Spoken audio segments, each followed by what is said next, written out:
Chapter 979. The violent tremors shook the entire underworld.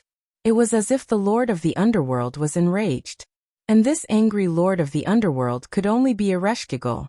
Sure enough, she's angry. Wuming couldn't help but nod. He was right. It was like a person who liked to live alone.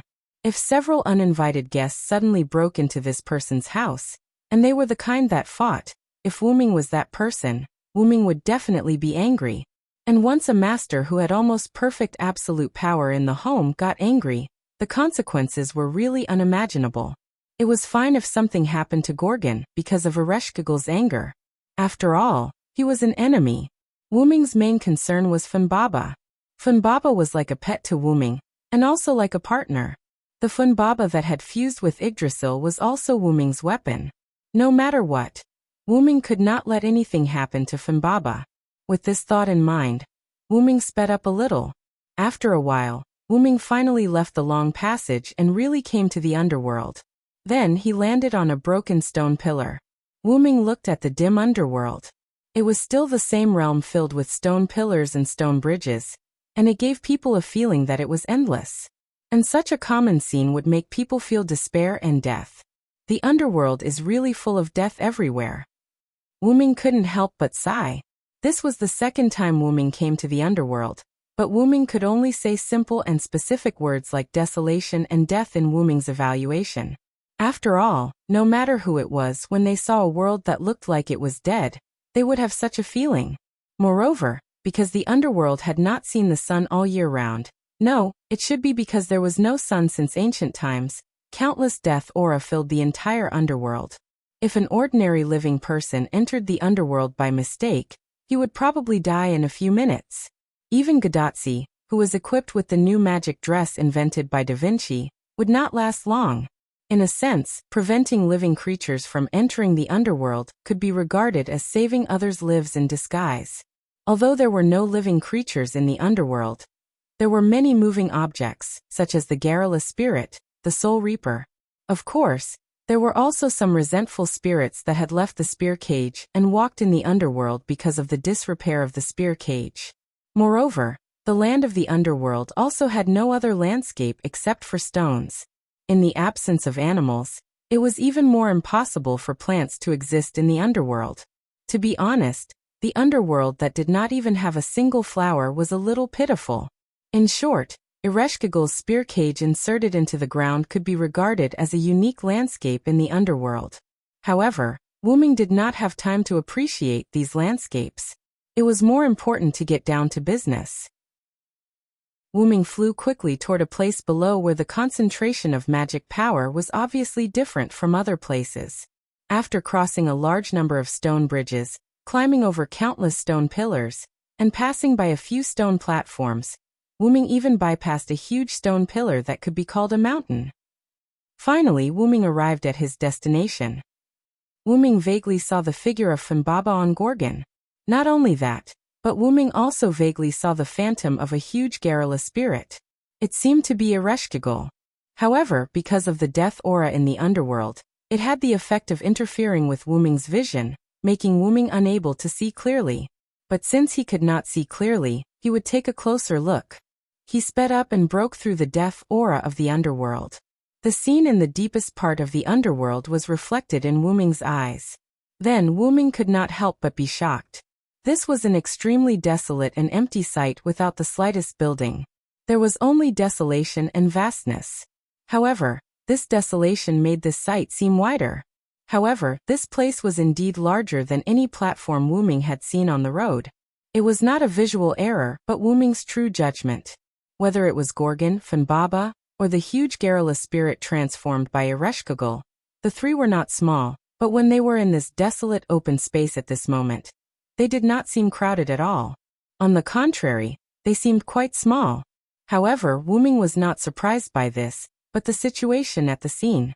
Funbaba was lying on the side obediently, which made Wuming breathe a sigh of relief. The huge garrulous spirit transformed by Ereshkigal stabbed the light spear in her hand into the ground. Her body was still trembling slightly, and she seemed to be struggling. As for Gorgon, he was the one that surprised Wuming the most. The black mud completely covered Gorgon's body. The black mud, which could be considered a liquid, was constantly flowing on Gorgon's body, giving people the feeling that it was a lump of black mud in the shape of Gorgon that could flow on its own. However, Wu-Ming was sure that this was Gorgon. Not to mention Gorgon's huge body, Humbaba entered the underworld with Gorgon. What's more, as the lord of the underworld, Ereshkigal was personally present. This lump of black mud was definitely Gorgon. However, how did Gorgon become like this? Wu-Ming was used to Gorgon's changes due to the black mud from time to time, but the change this time was really not trivial. Those who did not know would think that this was really a lump of black mud. Not only that, but Gorgon was also surrounded by huge stones, and the black mud on Gorgon's body seemed to be restricted, unable to flow out of the circle formed by these stones. At that moment, Wu-Ming saw what was going on. Gorgon should have been restricted by Ereshkigal using the authority of the underworld, but judging from Ereshkigal's situation, she seemed to be struggling quite a bit. Perhaps the restriction on Gorgon would not last long, and Humbaba should know that it could not help much, so it lay on the side and rested. However, just as Wu-Ming was thinking, Humbaba, who discovered Wu-Ming, immediately got up and ran over. Woo woo woo. Humbaba directly rubbed its big green fur face against Wu-Ming, and it also made a cheerful cry. This could be said to be the first time Humbaba and Wu-Ming officially met after being separated for so long. Although it was in the underworld, Humbaba was still very happy. Now that Humbaba discovered Wu-Ming, Ereshkigal naturally also discovered the existence of Wu-Ming. Tianriyang. Ereshkigal's huge garrulous spirit couldn't help but cry out. If only listening to the voice, it was somewhat similar to Ishtar's voice, and more importantly, this voice was full of panic, which made people feel that it was quite cute. However, Wu-Ming, who heard this voice, was directly stunned. What's with Ereshkigal's girlish voice? Chapter 980. Ereshkigal. Wu-Ming asked doubtfully, and he couldn't help but raise his eyebrows. Any intellectual existence could see that Wu-Ming was very confused at the moment. Humbaba was like this, and Ereshkigal was even more so. However, this was something that couldn't be helped. Wu-Ming had only seen Ereshkigal once. It was when he met Ereshkigal in the underworld near Abyssal Mountain. At that time, Ereshkigal's voice sounded full of majesty. It was completely in line with the titles of the Mistress of the Underworld and the Queen of the Garrula Spirit. But the voice that Ereshkigal made just now could be said to be completely different from the voice that Ereshkigal made before. It was like two different people. If Wu-Ming wasn't sure that the other party was indeed Ereshkigal, Wu-Ming suspected that Ereshkigal was disguised by Ishtar. After all, Ereshkigal's voice was too similar to Ishtar's. Ahem. Sure enough, you also came to my underworld, Tianriyang. After hearing Wu-Ming's questioning voice, Ereshkigal immediately adjusted her voice and returned to the previous queen-like way of speaking. Seeing that Ereshkigal changed her voice, Wu-Ming didn't pursue this matter anymore. After all, Humbaba is my partner, and Gorgon is my enemy. I have to come over. As Wu-Ming said, Humbaba rubbed against Wu-Ming again. However, Ereshkigal sneered at this, but not at the relationship between Humbaba and Wu-Ming, but at the uninvited provocation of Wu-Ming and the others. You know, this is my underworld. You can't come in casually, whether it's a human or a god. The last time I let you and the goddess of greed leave was entirely because of your special identity, but this doesn't mean that you can come in my underworld whenever you want. In the blink of an eye, a large amount of mana was released from the Garrula spirit's body, forming a shockwave that caused the surrounding temperature to drop even lower. Ereshkigal's demeanor as the mistress of the underworld could be said to be vividly displayed. However, Wu-Ming didn't care, and even wanted to laugh. However, this made Ereshkigal feel that Wu-Ming was insulting her, so she became even angrier. The temperature of the underworld dropped again and again, and a layer of frost rose on Humbaba's hair. Wu-Ming even felt a trace of coldness. This made Wu-Ming look at Ereshkigal in a new light. But at the same time, Wu-Ming's smile became more intense. However, Wu-Ming's smile was not because of Wu-Ming's arrogance. Wu-Ming was full of smiles because of Ereshkigal. You'd better save some magic power to deal with Gorgon. As soon as Wu-Ming said this, the huge Garrula spirit transformed by Ereshkigal couldn't help but tremble. Ereshkigal understood what Wu-Ming meant. He instantly saw her current difficulty. Restraining Gorgon, who was completely stained with black mud at this moment, already made Ereshkigal suffer. For the sake of her face, she diverted some magic power to deal with Wuming. This was a huge burden for Ereshkigal. Adding hail to snow was light. Therefore Wuming's smile was not mocking Ereshkigal for being half-hearted at this time. Wuming just felt that Ereshkigal was a little like Ishtar. For a long time, Ishtar had made humans worry a lot, but it was only to the extent of worry. Humans did not have hatred for Ishtar. In other words, Ishtar was not an evil god. At best, she was just a good god who kept doing evil. As mentioned before, Ishtar was the mistress of the sky and the most beloved daughter of the gods. Even if there were some reasons that caused Ishtar to start doing evil, those evil were still some evil. That was not serious. For example, in the myths, Dumas and Nelgal were tricked by Ishtar into the underworld and paid a certain price. But overall, the two were gods, so the price was nothing. Even if it was more extreme, they could be resurrected after death. Also, Ishtar was humiliated by Gilgamesh and released the Bull of Heaven to wreak havoc on the earth for 7 years, causing the humans in Mesopotamia to have no harvest. But Ishtar only let the Bull of Heaven to wreak havoc on the earth, and did not let it kill humans. It could be said that as the mistress of the sky, Ishtar was completely a barbaric princess who often indulged herself, but had a certain level of propriety, although Ishtar's propriety was very low. In short, in Wuming's view, as a god who was the same divinity as Ishtar, but with a different side of divinity, Ereshkigal was not that bad. Ereshkigal's position in the myths was an evil god. She was the ruler of death and corruption, the queen of the underworld who ruled over the underworld. She was an evil god who was feared by humans. Before he met Ereshkigal, Wuming originally thought that Ereshkigal was an evil god who was described by the world. But after their last encounter, Wuming discovered that Ereshkigal actually loved humans very much. She was just prepared to use methods that the world could not accept to save humans, just like the feathered serpent god. And Ereshkigal's panicked voice to Wuming just now exposed some information about Ereshkigal, such as her sternness was fake. Ereshkigal was probably different from how she appeared and the myths that the world spread. Wuming felt that Ereshkigal was probably a goddess who was very easy to talk to. Ereshkigal and Ishtar were different sides of the same divinity. Ishtar was the mistress of the sky, a goddess who was in charge of harvest, a goddess who represented life, while Ereshkigal was the mistress of the underworld, a goddess who was in charge of corruption and death, a power that was undoubtedly feared. The powers of the two were opposite to each other to a certain extent. Since that was the case, their personalities might also be opposite.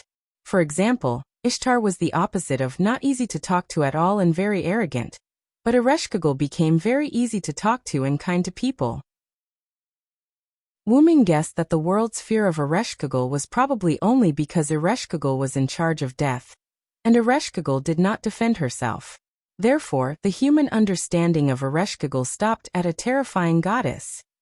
But because of this, Ereshkigal, who pretended to be cold and acted like a child in order to maintain the image that the world described, how could Wuming not feel gratified, amused, and laughed? Chapter 981. However, just 2 meetings could not prove anything at all. After all, these were just Wuming's guesses. Although they were close to the correct answer, guesses were still guesses. Before obtaining real information and hearing the truth from Ereshkigal, Wuming would not make a judgment easily. At that moment, Wuming no longer thought about this. Instead, he turned to pay attention to Gorgon. After all, Gorgon was quite attractive at the moment, but this attractive referred to the dangerous aspect. To understand Gorgon's situation, asking the person involved, Ereshkigal, was the most direct and effective way. Therefore, Wuming spoke directly. Ereshkigal, before I arrived, what happened to Gorgon? If he wanted to deal with Gorgon, he had to know what happened to him to become like this. If he was not careful, the root of the black mud was likely to flow into the underworld. At this moment, Gorgon was already an accident, and Wuming did not want another accident to happen. The giant Garrula spirit transformed by Ereshkigal glanced at Wuming. Although its huge skeletal eyes did not have eyeballs, Wuming could feel that Ereshkigal was indeed glaring at him, as if to say, You are really rude. However, Ereshkigal finally told Wu Ming the truth. The battle between Gorgon and Fimbaba disturbed the garrulous spirit and affected the peace of the underworld. However, because of the suppression of the underworld, the two were only fighting with brute force, and it did not cause much damage to the underworld. After all, the underworld suppressed divinity. Although Fimbaba did not have divinity, it was not a living thing, in a sense after fusing with Yggdrasil, so it would also be suppressed to a certain extent. However, the size of the two was there, and it did not matter if their abilities were suppressed. The result was just as Ereshkigal said. It became a situation of fighting with brute force. After that, I showed up and used the authority of the underworld to suppress Fimbaba and Gorgon. Even if the three goddesses' alliance was a cooperative relationship on the surface, it was a fact that Gorgon broke into Ereshkigal's territory and started a fight. However, because he did not attack Ereshkigal, Gorgon was not punished by the three goddesses' alliance. On the other hand, Ereshkigal used the authority of the underworld to suppress Ereshkigal, and did not cause any harm to her. In addition, it was indeed Gorgon who broke into the territory of the other goddesses, so the alliance did not punish Ereshkigal. In this contradictory situation where both sides made mistakes and neither side was wrong, simply put, Gorgon would be suppressed in the underworld, but Ereshkigal could not hurt Gorgon. But for some reason, Gorgon showed signs of resisting the suppression of the underworld. It should be known that any god who entered the underworld would be suppressed, and Ereshkigal was a god who was born to manage the underworld. She was even given the authority to be invincible in the underworld. Therefore, the active suppression personally implemented by Ereshkigal was more absolute than the passive suppression of non-living beings by the underworld. According to what Ereshkigal said, Gorgon and Fimbaba fought with brute force. It could be seen that the suppression of the underworld was indeed effective on Gorgon. However, the passive suppression of the underworld was effective on Gorgon, and the active and stronger suppression personally implemented by Ereshkigal on Gorgon was actually resisted by Gorgon. Most importantly, the agreement of the three goddesses' alliance was still in place, so how could Gorgon have the ability to resist? Hearing Ereshkigal's words, Wu Ming could not help but look at the origin black soil that completely covered Gorgon. The only existence that could make Gorgon resist Ereshkigal's authority was the origin black soil. After that, a lot of black matter emerged from Gorgon's body. Not only did it completely envelop Gorgon, but it also directly broke my suppression on Gorgon. Ereshkigal, who said this, had a hint of panic, like a little girl who was pretending to be strong, and was about to cry when she encountered an unsolvable problem. Ereshkigal's instantaneous breaking of the suppression made Wu Ming look at Ereshkigal in shock again. Moreover, this also made Wu Ming feel that his previous guess was right.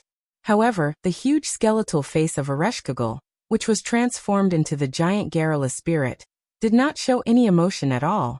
And Ereshkigal probably also realized that she had broken the suppression again. So she quickly adjusted her tone and changed the topic. The reason why I can suppress Gorgon now is because I obtained the result at the cost of my divinity, but the effect is still quite forceful. Wu Ming could not help but be stunned. It turned out that Ereshkigal had used her own divinity as the price to barely suppress Gorgon, and Ereshkigal, who was constantly consuming her divinity, would definitely not be able to hold on for long.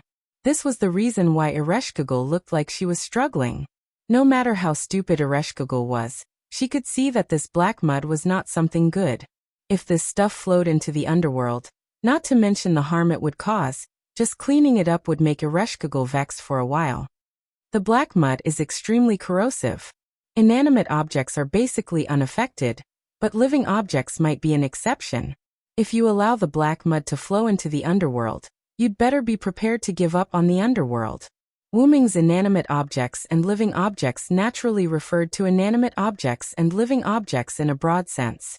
For example, inanimate objects were the underworld, and living objects were the garrulous spirit.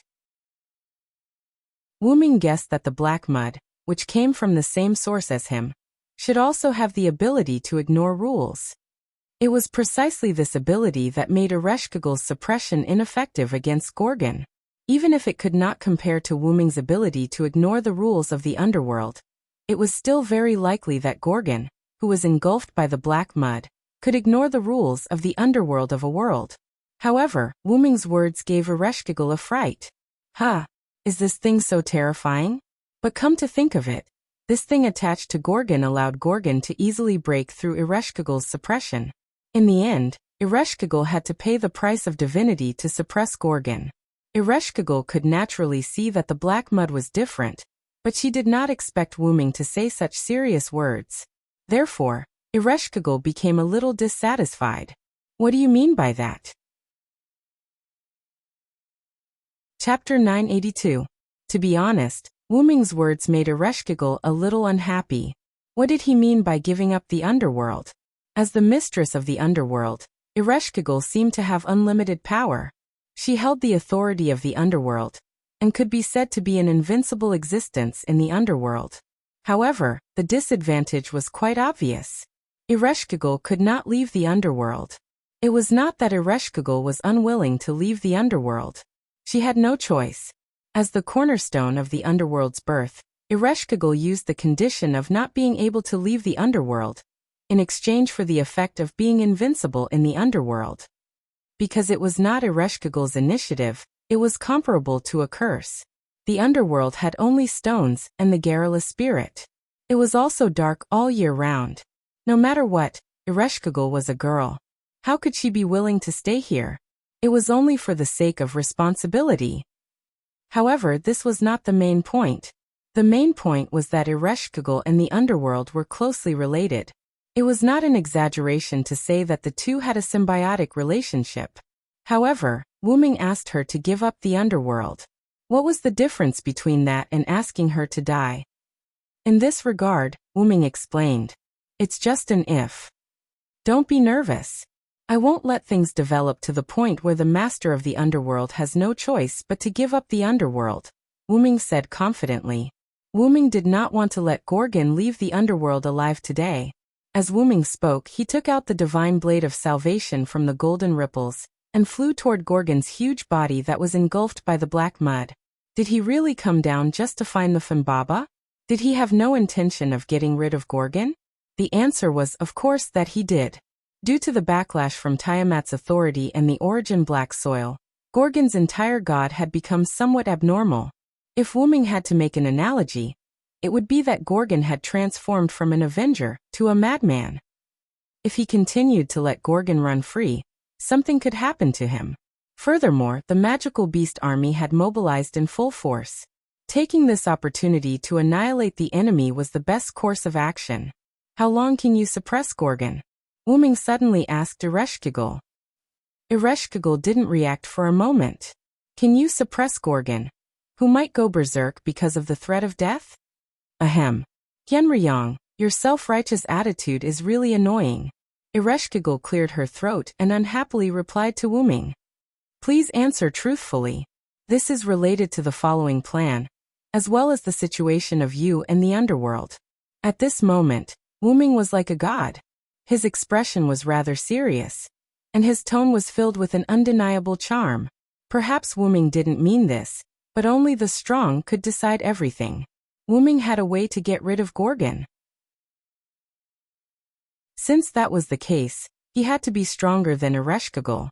Probably due to Ereshkigal's natural mischief, she didn't realize that the atmosphere between her and Wuming had gradually become one of a superior and subordinate. She only decided that Wuming had suddenly become much more serious. Wuming's sudden seriousness made Ereshkigal a little overwhelmed. It was just like how Ishtar faced Wuming. However, compared to Ishtar's grievance toward Wuming, Ereshkigal felt more uneasy toward Wuming. At that moment, Ereshkigal also subconsciously ignored the fact that she continued to dress up as the goddess of fear, and directly communicated with Wuming in her original voice. If I suppress her like this, I can suppress her until my divinity completely disappears. The pure girl's voice came from the huge garrulous spirit.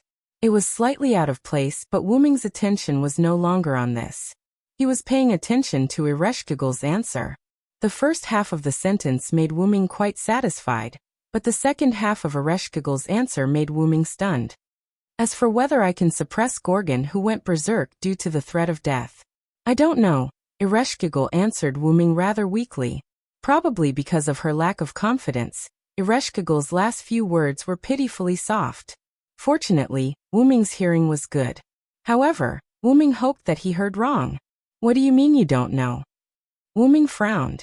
Ereshkigal's answer was related to the survival of the underworld.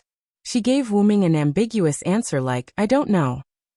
How could Wuming deal with Gorgon next? Wuming was going to stab Gorgon's heart with the divine blade of salvation, and use the power of the source in the divine blade of salvation to kill Gorgon as the core.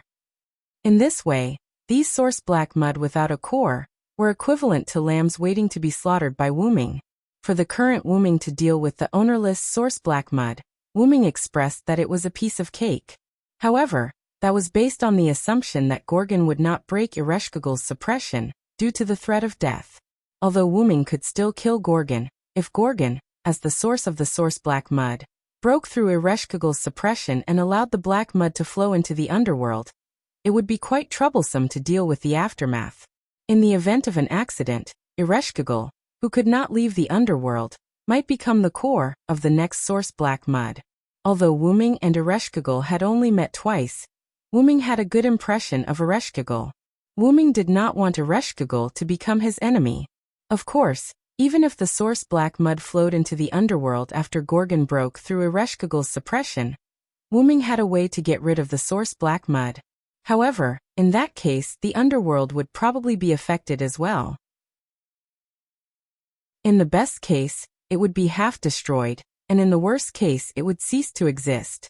After all, there were not many underworlds that followed Ereshkigal back to the Mesopotamia. If Wuming carried out the cleansing indiscriminately, the underworld that returned with Ereshkigal would probably disappear. In that case, Ereshkigal would probably also leave.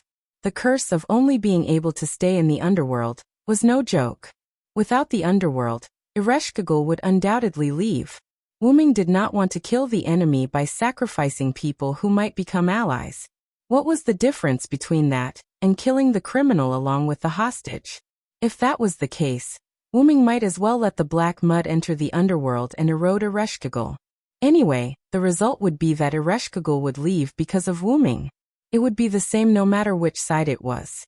Therefore, Wuming asked Ereshkigal if she could suppress Gorgon, who might go berserk. Wuming wanted to use the method with the least loss. After all, the three goddesses' alliance was the enemy of mankind. Gilgamesh would probably happily say something like, "Isn't it great to take this opportunity to destroy the two pillars of the three goddesses' alliance?" However, since Wuming saw that Ereshkigal did indeed have another hidden side, Wuming would not do that. Chapter 983. Ereshkigal was obviously hiding something. Since Wuming did not kill the feathered serpent god when he captured her, and instead chose to rope her in after learning about her secrets, then Wuming would not attack Ereshkigal either. Wuming would make a decision after fully understanding Ereshkigal's situation. If Ereshkigal was really hiding something, then Wuming would try his best to rope in Ereshkigal. If Ereshkigal was just an evil god, then Wuming could punish her later. To put it simply, Wuming actually wanted to see a so-called happy ending. From this point of view, it was not surprising that Wuming and Merlin could become friends. I definitely know that these black things are up to no good, but they are Gorgon. She is a member of the three goddesses' alliance, just like me. Even if I can use my divinity to suppress Gorgon, there is no way I can suppress Gorgon, who went berserk because of the threat of death. Ereshkigal refuted Wuming, feeling wronged. It was not that Ereshkigal did not know what was good for her. At this point, how could Ereshkigal not realize the seriousness of the problem? Just from the moment she had to use her divinity to suppress Gorgon, Ereshkigal realized that the problem was probably very serious. It was just that the person who made Ereshkigal realize this was the person who made it clear to her was Wuming.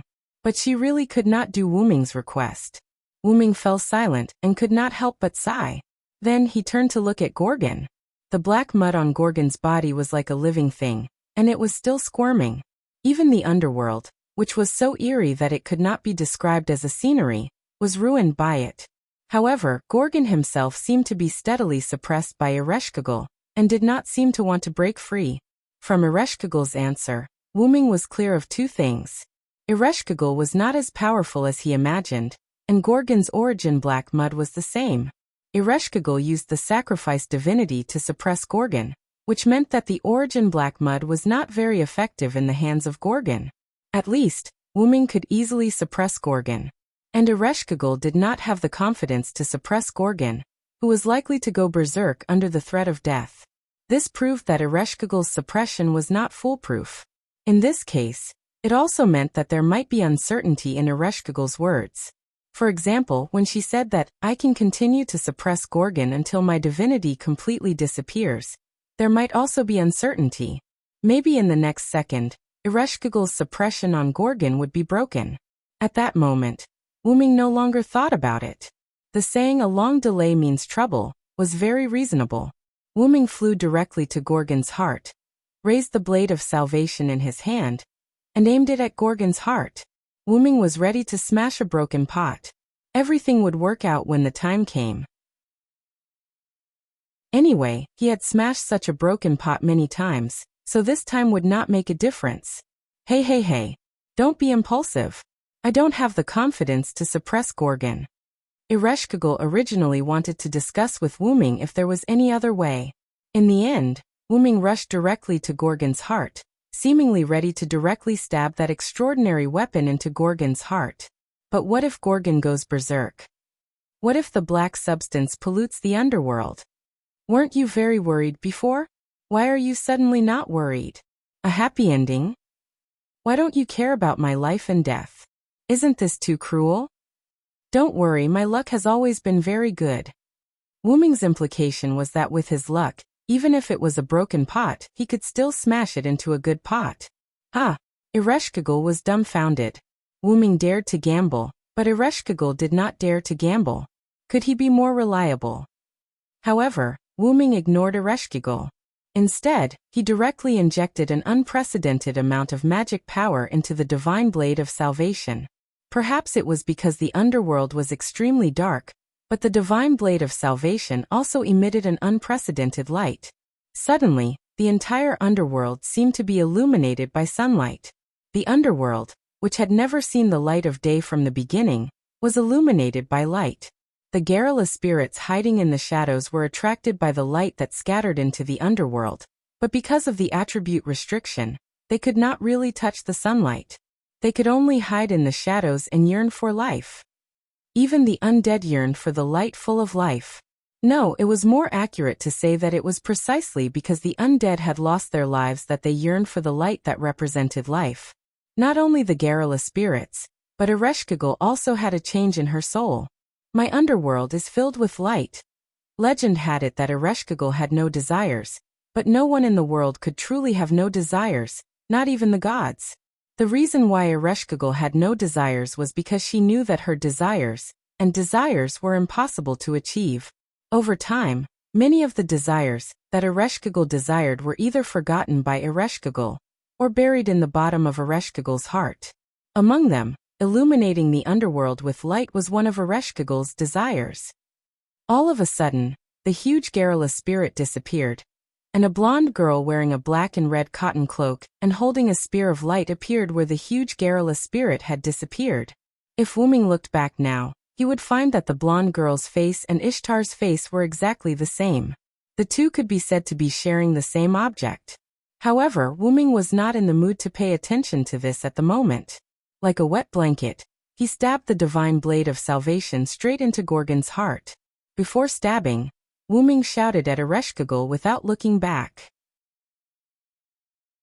Ereshkigal, prepare to welcome Gorgon's rampage. Hey.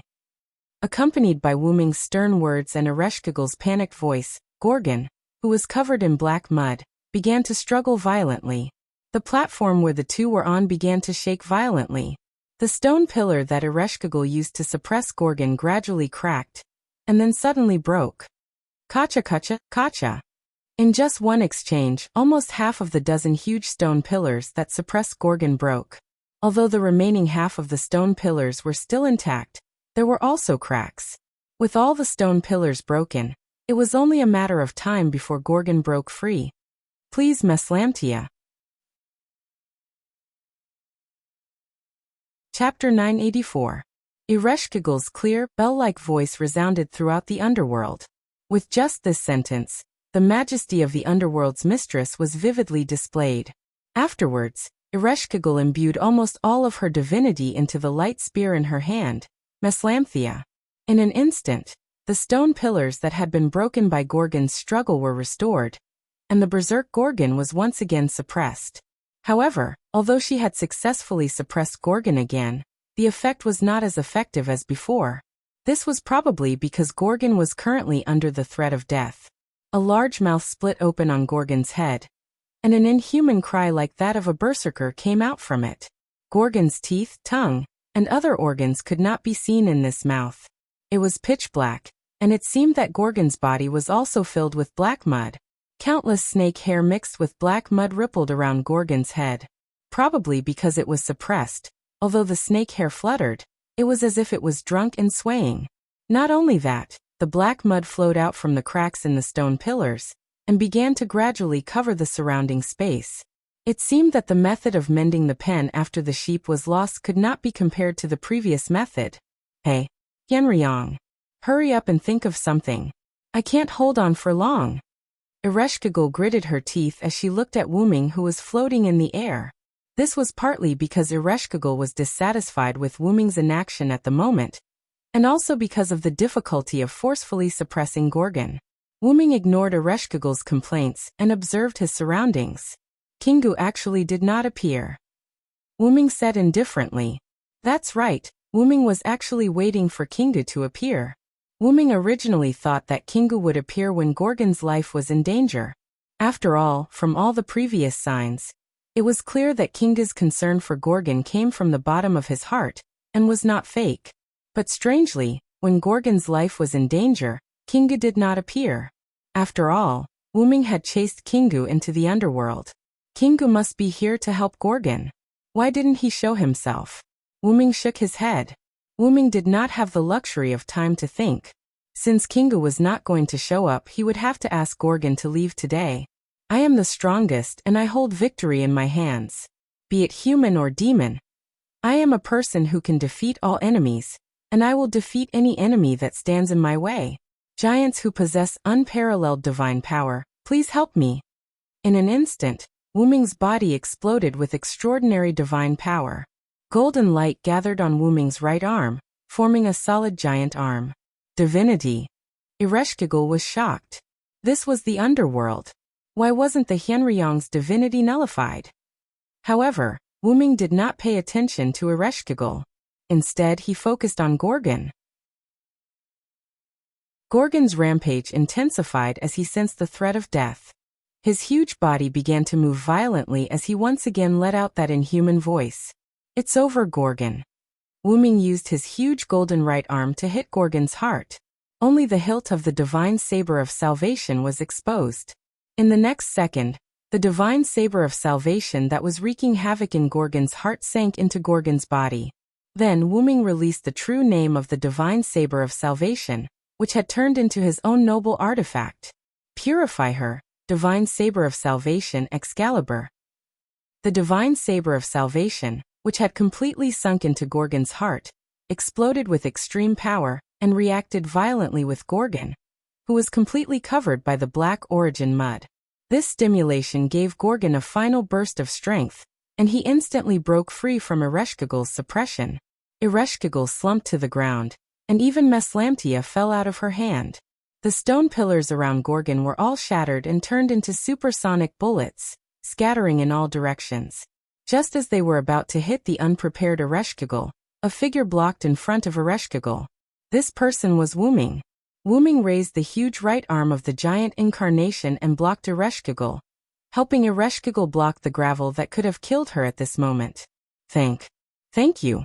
Ereshkigal, who was sitting on the ground in a duck posture, was stunned, but she still blurted out the words of gratitude, although it was more or less unnatural.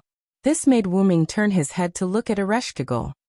Then, why did you save me? Probably a little embarrassed by Wuming's gaze, Ereshkigal asked a question that was baffling to Wuming. After Ereshkigal asked this question, Wuming turned his head back and looked at Gorgon, who was about to die. I don't need a reason to save people. Ha! Ereshkigal was shocked by Wuming's words. What kind of answer was that? There was nothing wrong with that statement, but Ereshkigal did not think that this sentence was suitable for Wuming. Wuming immediately changed his words. I can't leave you in the lurch. You and I fought against Gorgon together, so we can be considered as half a comrade. Moreover, I am Ishtar's teacher. Even if we have only met twice, you are still Ishtar's sister, so you can be considered as half a student of mine. Wuming was implying that it was natural for teachers to protect their students. However, Ereshkigal thought that these reasons were a little far-fetched. Wuming naturally understood that these words were indeed far-fetched. In fact, Wuming's real reason was that he believed that there was a hidden reason why Ereshkigal became the enemy of mankind. Wuming didn't think that a person who would subconsciously say thank you to someone who helped him was a bad person. If such a person was a bad person, then those who really committed all kinds of crimes didn't even deserve to be called a bad person. Although Wuming had a real reason, Wuming would not say it out loud because it would be disrespectful to Ereshkigal. I think you were forced. I think you are a good person, so I chose to save you. If Wuming said that, it would seem a little self-righteous. Although in Ereshkigal's opinion, Wuming was already very self-righteous. In short, the reason was not important. Wuming saved Ereshkigal. That was all. After understanding this point, Ereshkigal did not say anything else. Instead, she and Wuming looked at Gorgon. Gorgon's final radiance had ended. The black mud that covered Gorgon's body, and the divine blade of salvation that erupted from Gorgon's heart had all been destroyed. Gorgon appeared in front of Wuming and Ereshkigal. Chapter 985. Hyunryong, you've won this time. As the saying goes, when a man is about to die, his words are kind. Gorgon, who was not a Khanate demon, was no exception. Gorgon, who realized that he was hopeless, did not have the viciousness of an avenger. Instead, he revealed the serenity of a young girl. At this moment, Gorgon's serenity reminded Wuming of two people. One was Anna, and the other was naturally Athena in the Godslayer world. It had to be said that the pseudo-three-eyed loli had always been quite serene. In the end, Athena in that world was also Gorgon. After all, they were a trinity.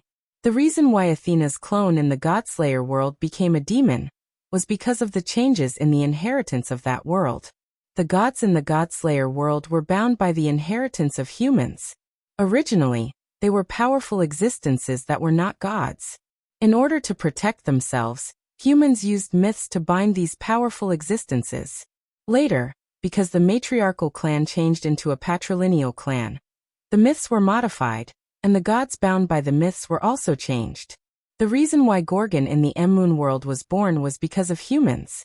If it weren't for those guys who dreamed of being a hero every day, and went on a crusade against the three sisters who were gods, Medusa wouldn't have gone berserk from the slaughter and devoured her two sisters, eventually becoming a hero killer, the monster Gorgon. However, if there was good, there would be evil. This evil corresponded to the good of humans. As long as the human race existed, this would never change.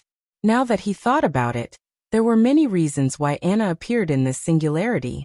The most obvious one was that Anna's real name was related to Gorgon.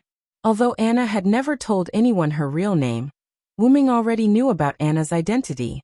After all, Wuming had seen Anna in Winterwood. Wuming estimated that Gadotsi and the others should have guessed Anna's real name by now. It was just that everyone tacitly did not mention it.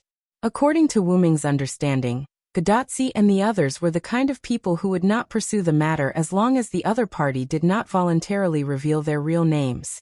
The possibility of Anna revealing her real name was also not high. Because Gorgon was about to leave, in a sense, there was no need for Anna to reveal her real name.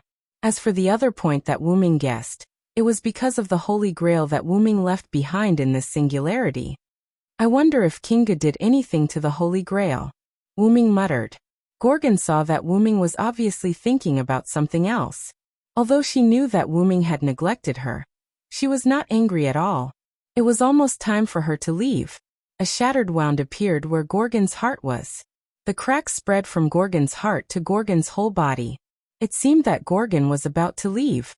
"Gorgon, where did you get this black mud?" The sound of Gorgon's body shattering attracted Wu Ming's attention. He had a lot of questions. At the very least, he needed to let Gorgon do something before he left. However, Gorgon did not know why he smiled at this question. This is Tiamat's power." After Gorgon said this, he did not say anything else.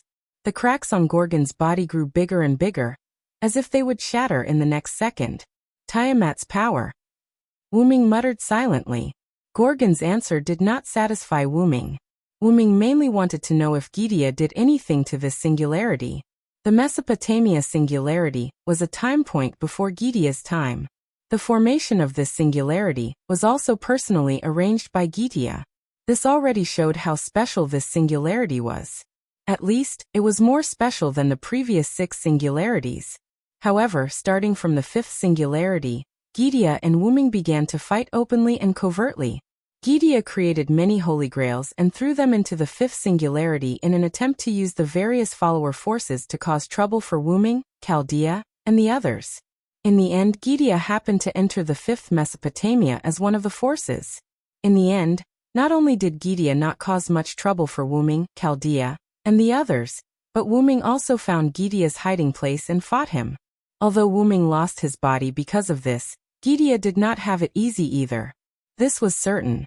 However, because Wu Ming's body fell into another world, and because the flow of time in each world was different, Wu Ming was not in a hurry to find his body. At the very least, Gidia would take much longer to recover than Wu Ming. Probably because Gidia knew how powerful Wu Ming was, Gidia did not do anything to the 6th singularity. Gidia was also a smart person. If what happened at the 5th singularity was Gidia looking down on Wu Ming, then after the 5th singularity ended and Wu Ming came to fight with Gidia, Gidia no longer looked down on Wu Ming. He knew that his little tricks could not affect Wu Ming, so he simply did not care. The 6th singularity was like that. From Floro's words, Wu Ming vaguely learned that Gidia did not know that multiple demon god pillars had come to the 6th singularity. It could be said that this was completely done by Floros and the other demon god pillars. However, Floros probably did not expect to kill Wu Ming. Floros was not stupid. At most, he wanted to stall for time. However, who would have thought that Wu Ming was serious about Floros' little trick this time? In the end, Floros was stripped from the concept of the 72 demon god pillars, and was sealed into the Holy Grail by Wu Ming. In addition, Wu Ming and one of the strongest in the 6th singularity, Artoria, were old acquaintances. Moreover, he had the help of the crown assassin, the old man of the mountain, Hassan Sabah. Although the old man basically did not make a move, Wu Ming, who realized the principle of take advantage of the situation, found his body in the box world. Moreover, because of the long time in the box world, Wu Ming was about to reach adulthood. He was only one step away, which was a pleasant surprise. Wu Ming did not believe that Gidia was his opponent now. After the matter of the 7th singularity was over, and all singularities were repaired, Wu Ming would settle the score with Gidia. In short, although Wu Ming did not think that Gidia would do anything to the 7th singularity, the black soil that Gorgon had made Wu Ming suspicious.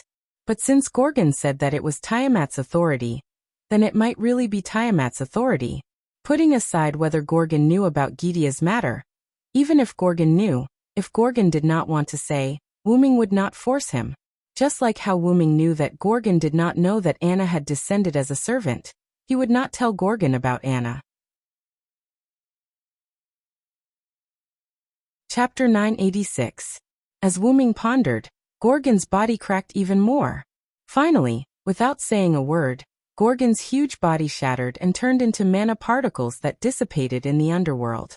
At this point, the magical beast goddess who had wreaked havoc in Mesopotamia for half a year was killed in an extremely aggrieved manner, by having her heart pierced by an enemy while she was unprepared. At the same time, in the southwest forest, in the territory of the feathered serpent god, Anna, who had been injured by fighting against Uxiu-Mughar, suddenly looked in a certain direction in the north as if she had telepathically sensed something. The cloaked girl hugged her body with both hands, and looked as if she did not know what to do. She muttered silently, "Gorgon." In the underworld, Wuming did not feel proud or guilty about killing Gorgon.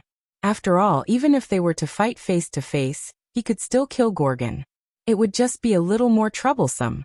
It could only be said that it was a matter of luck. Who would have thought that Gorgon would come to the underworld? Who would have thought that Ereshkigal would join forces with Wuming?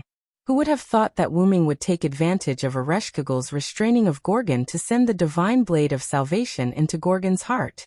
This was the so-called time and fate. With a wave of his hand, Wuming took the divine blade of salvation into his hand and raised it high. Light once again shone on the underworld, but this time the light was gentler than before. When Gorgon broke free, some of the black soil flowed into the underworld. Wuming was responsible for dealing with it. No, it should be said that only Wuming, who had mastered the power of the source, could completely eliminate the black soil. Ereshkigal, who was behind Wuming, once again fell into a daze because of the light shining on the underworld. After a short while, the remaining black soil of the underworld was cleaned up by Wuming. The light disappeared and Wuming put away the divine blade of salvation. Wuming turned around and looked at Ereshkigal, who was still sitting on the ground in a daze. "What are you doing? Why are you in a daze?" Wuming's words brought Ereshkigal back to her senses, and she immediately lowered her head. Although the underworld was still dark, Wuming could still see Ereshkigal's red cheeks due to embarrassment. However, Wuming was also used to Ereshkigal's girlish behavior. She was much more pleasing to the eye than Ishtar. "Ereshkigal, what are you going to do next?" Ereshkigal was a little confused. What did he mean by "what are you going to do next"? Well, let me ask another question. Gorgon, one of the three goddesses, has left. I have also drawn the other pillar goddess to the human side. Now, you are the only enemy left. The alliance between the three goddesses has indirectly collapsed. Are you going to continue attacking the Uruk, or are you going to stop? Ereshkigal was obviously stunned by Wuming's words. She had never thought about this question. After all, no matter who it was, humans were unable to resist the gods. Therefore, the end result would be a certain pillar goddess attacking the Uruk, seizing the Uruk's cup, and finally facing the attack of the remaining two goddesses. Just like Merlin's analysis of Gadotzi and the others' narration before, the three goddesses would ultimately have to rely on force to decide the outcome. In the end, who would have thought that one of them would leave and another would be instigated? Leaving Ereshkigal alone? You want to create a kingdom of death, right? Why would you have such an idea? Since the underworld existed, the souls of those who died in the battle in the past 6 months would come to the underworld. Not only that, but the people of Khuzar City had also inexplicably died overnight. This was undoubtedly Ereshkigal's doing. And from the number of souls in the spear cages that Wuming had seen when he entered the underworld twice, those people must have been imprisoned there. It was obvious that Ereshkigal wanted to create a kingdom of death. Even if Wuming's guess was not completely correct, it was probably not far from the truth. Ereshkigal did not speak. Instead, she remained silent and slowly lowered her head. Do you want to protect the humans? If the human body could not be protected, then at least the human soul could be preserved. Ereshkigal probably had this idea in mind when she joined the alliance of the three goddesses. Ereshkigal suddenly raised her head and looked at Wuming with astonishment, as if to say, "How did you know?" However, Wuming replied with a natural smile. At this point, if Wuming still could not figure it out, how stupid would he be? People say that the female ruler of the underworld, Ereshkigal, is the goddess of fear. I originally thought so too, but in the 2 times that I came into contact with you, I didn't find how terrifying you are. I think the reason why people think so is only because they are afraid of the death that you control. If a person looked fierce and was very solitary and had no friends, even if this person's heart was kinder than anyone else's, there would definitely be people around who judged people by their appearance. Then, this person would inevitably be regarded as a bad person because of his fierce appearance. In addition, this person was solitary and had no friends. After rumors spread, this person's identity as a bad person would be confirmed. Ereshkigal was probably the same, because she was the female ruler of the underworld and controlled death, coupled with the fact that Ereshkigal could not leave the underworld and could not show her kind side to people. This caused people on the land to be more and more afraid of Ereshkigal. The name of the mother goddess of fear was passed down. It was precisely because people thought of her as the mother goddess of fear that Ereshkigal would dress up as the mother goddess of fear. Because her heart was not the character of the mother goddess of fear, she did not pretend to be the mother goddess of fear in time when she discovered wombing. Instead, she maintained her original character. Because of this, Ereshkigal panicked because she was afraid that the secret of her disguise as the mother goddess of fear would be discovered. How could a girl who would try her best to play such a role because of rumors and panicked and broke her disguise when her little secret was discovered be a bad person? And the most important point, a person who will subconsciously say thank you to others. I really don't think such a person is the so-called mother goddess of fear. Ereshkigal was much better than Ishtar in this way. Since Wombing had said so much, no matter how stupid Ereshkigal was, she could understand that Wombing had almost figured it out, even if he was just guessing. Then Ereshkigal spoke. You're right. I don't want to destroy the Uruk like Gorgon. I only want to protect the souls of humans. Evil will also help humans in evil ways. This is my way. Chapter 987. Wombing thought to himself, sure enough, learning from Ereshkigal and guessing on your own were two completely different things. When Ereshkigal admitted it, Wombing was also relieved. After all, this could prove that Ereshkigal and Quetzalcoatl were the same. They were both gods who cared about humans but used special methods to save them. So, back to my previous question. What are you going to do next? The only evil god in the three goddesses alliance who wanted to destroy humans had already left, and the other good god had long been instigated by Wombing. In the three goddesses alliance, only Ereshkigal was left. It was natural that Wombing would ask Ereshkigal what she was going to do next. However, Ereshkigal sighed. The forced suppression of Gorgon just now consumed almost all of my divinity, and my behavior just now could be considered to have caused harm to Gorgon. The covenant of the three goddesses alliance is not something I can defy. At this moment, I am only able to survive because of the relationship between the underworld and me. If it was not for the connection between the underworld and me that allowed me to survive, you might not be able to see me. I think you should be very clear about this point. After all, in Ereshkigal's view, it was inconceivable that Wombing could not detect the changes in her now. Indeed, as Ereshkigal said, Wombing had actually been aware of the changes in Ereshkigal's body at this moment. The divinity in Ereshkigal's body had almost completely disappeared, and Ereshkigal's spiritual base had also become extremely fragile, as if it would break with a touch.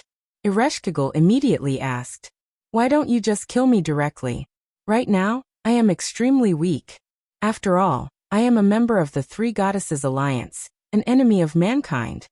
What Ereshkigal meant was that once she was killed, there would be no follow-up troubles. There would be no need to ask what Ereshkigal was going to do next, and there would be no need to worry that Ereshkigal would continue to deal with the humans. After she was killed, the Three Goddesses Alliance would truly collapse, and the humans would be saved. This singularity would also be fine. It was simply a profitable business. However, Wombing shook his head. I can even spare the good gods who do evil, so why can't I spare the evil gods who do good? Ereshkigal was stunned. She knew that Wombing was comparing her to Ishtar. Indeed, although Ishtar was a good god, Ishtar often did some evil things. Although the degree of evil was not high, the sentence "do not do evil because it is small" was always useful. On the other hand, Ereshkigal was an evil god in name, but she joined the Three Goddesses Alliance to deal with the humans in a roundabout way. She thought that she could not save Mesopotamia, so in order to save the humans, she chose to collect the souls of the humans and store them in the underworld to save them. Ereshkigal's approach was somewhat similar to that of Artoria, who had the Holy Lance, but after all, they were different. After all, Ereshkigal only preserved the souls of the humans. Ishtar and Ereshkigal were different sides of the same divinity, so it was natural to compare them. The enemy of the humans is not the Three Goddesses Alliance. The only enemy of the humans is the goddess of warcraft. Ereshkigal and Quetzalcoatl did not join the Three Goddesses Alliance with the purpose of destroying the humans. They joined the three goddesses' alliance to help and save the humans. But Gorgon has already been destroyed by you, right? Without talking about the goddess of Warcraft, Wuming directly answered Ereshkigal on the other hand. Didn't I say that I am Ishtar's teacher, and you are Ishtar's sister, so you are also half my disciple? The mistakes made by the disciple should be corrected and made up for by the teacher. Although it is natural for the teacher to punish the disciple, your safety is also part of my responsibility. After knowing your secret, if I still choose to kill you, then it is really my fault. And if Ishtar knows about it, she will not forgive me. Regardless of whether these words were true or false, Wuming was not prepared to destroy Ereshkigal. Wuming's meaning was very clear, so how could Ereshkigal not understand? Suddenly, some tears appeared in Ereshkigal's eyes. This was the first time someone cared about her. But if Wuming knew what Ereshkigal was thinking, he would probably laugh it off.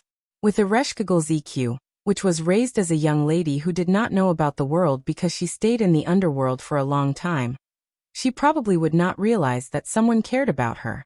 For example, Ishtar, who was actually very concerned about her half. However, one was too arrogant and did not show any concern, while the other's EQ was too low and did not notice the other's concern. This caused both of them to not realize the other's meaning, which was really regrettable. And the most important reason. Then Wuming's tone changed. The goddess of Warcraft is still alive. Ereshkigal was dumbfounded. Could it be that Gorgon was fake? Was that why Kingu did not come to save her? But that was impossible. Gorgon was completely real to Ereshkigal. How could he be fake? Then Wuming answered Ereshkigal's doubts. The real goddess of Warcraft is Tiamat. Ereshkigal was stunned. But, Wuming naturally knew what Ereshkigal wanted to say. She was just asking for the reason. The reason is that the fake Enkidu's body allowed me to kill Gorgon. Wuming's eyes narrowed. What kind of reason was that? I've seen Gorgon and Kingu a few times before. I can feel that Kingu cares about Gorgon from the bottom of his heart. It's not fake. Ereshkigal expressed her opinion. Oh, you also call the fake Kingu? Ereshkigal understood what Wuming meant. Of course, she knew that the fake Kingu was not the real goddess of Warcraft. That's what he calls himself. Let's just call him that for now. Ereshkigal sighed helplessly, probably because she felt helpless about Wuming's seriousness. Then let's call him Kingu. It didn't matter if he called the fake Enkidu or Kingu. After all, it was just a small matter. There was no need to harp on it. The key was the relationship between Kingu and Gorgon. As you said, Kingu's feelings for Gorgon are real. Then why did Kingu allow Gorgon to leave? Wuming followed Kingu into the underworld, but Kingu was nowhere to be found. This was very strange. Ereshkigal was speechless. Indeed, Kingu's feelings for Gorgon were real. But if that was the case, why did Kingu abandon Gorgon? The only answer is that Kingu's feelings are not for Gorgon, but for the goddess of Warcraft. Chapter 988. It was obviously wrong to say that Gorgon, who held part of Tiamat's authority, was not the goddess of magical beasts. However, it was also wrong to say that Gorgon was the goddess of magical beasts, because Gorgon did not have the authority to give birth to magical beasts. Gorgon had only borrowed Tiamat's authority. That was why Kingu often called himself the son of the goddess of magical beasts, and not Gorgon's son. Even if Gorgon is dead, the goddess of magical beasts is still alive. That's why Kingu abandoned Gorgon. The underworld extended in all directions, and there were many stone pillars and bridges. It was not difficult to circle around Wuming and return to the surface. Meanwhile, Wuming was chasing after Gorgon and Fanbaba, and neglected Kingu. Ereshkigal was suppressing Gorgon at the time, so it was normal that she did not notice Kingu's location. Ereshkigal closed her eyes for a few seconds before opening them again. There is no sign of Kingu in the underworld, only a trace left behind by him. Ereshkigal was, after all, the ruler of the underworld, and it was not difficult for her to detect the creatures in the underworld. It's just as you said. Kingu abandoned Gorgon. Ereshkigal could not help but sigh. Although they were on different sides, Ereshkigal felt a little sad for Gorgon. No matter how many excuses he had, Kingu betrayed Gorgon. Betrayal was the only thing that made one's heart turn cold. This was a topic that no matter which dynasty, whether human or god, would sigh endlessly. Then Ereshkigal realized a problem. Wait.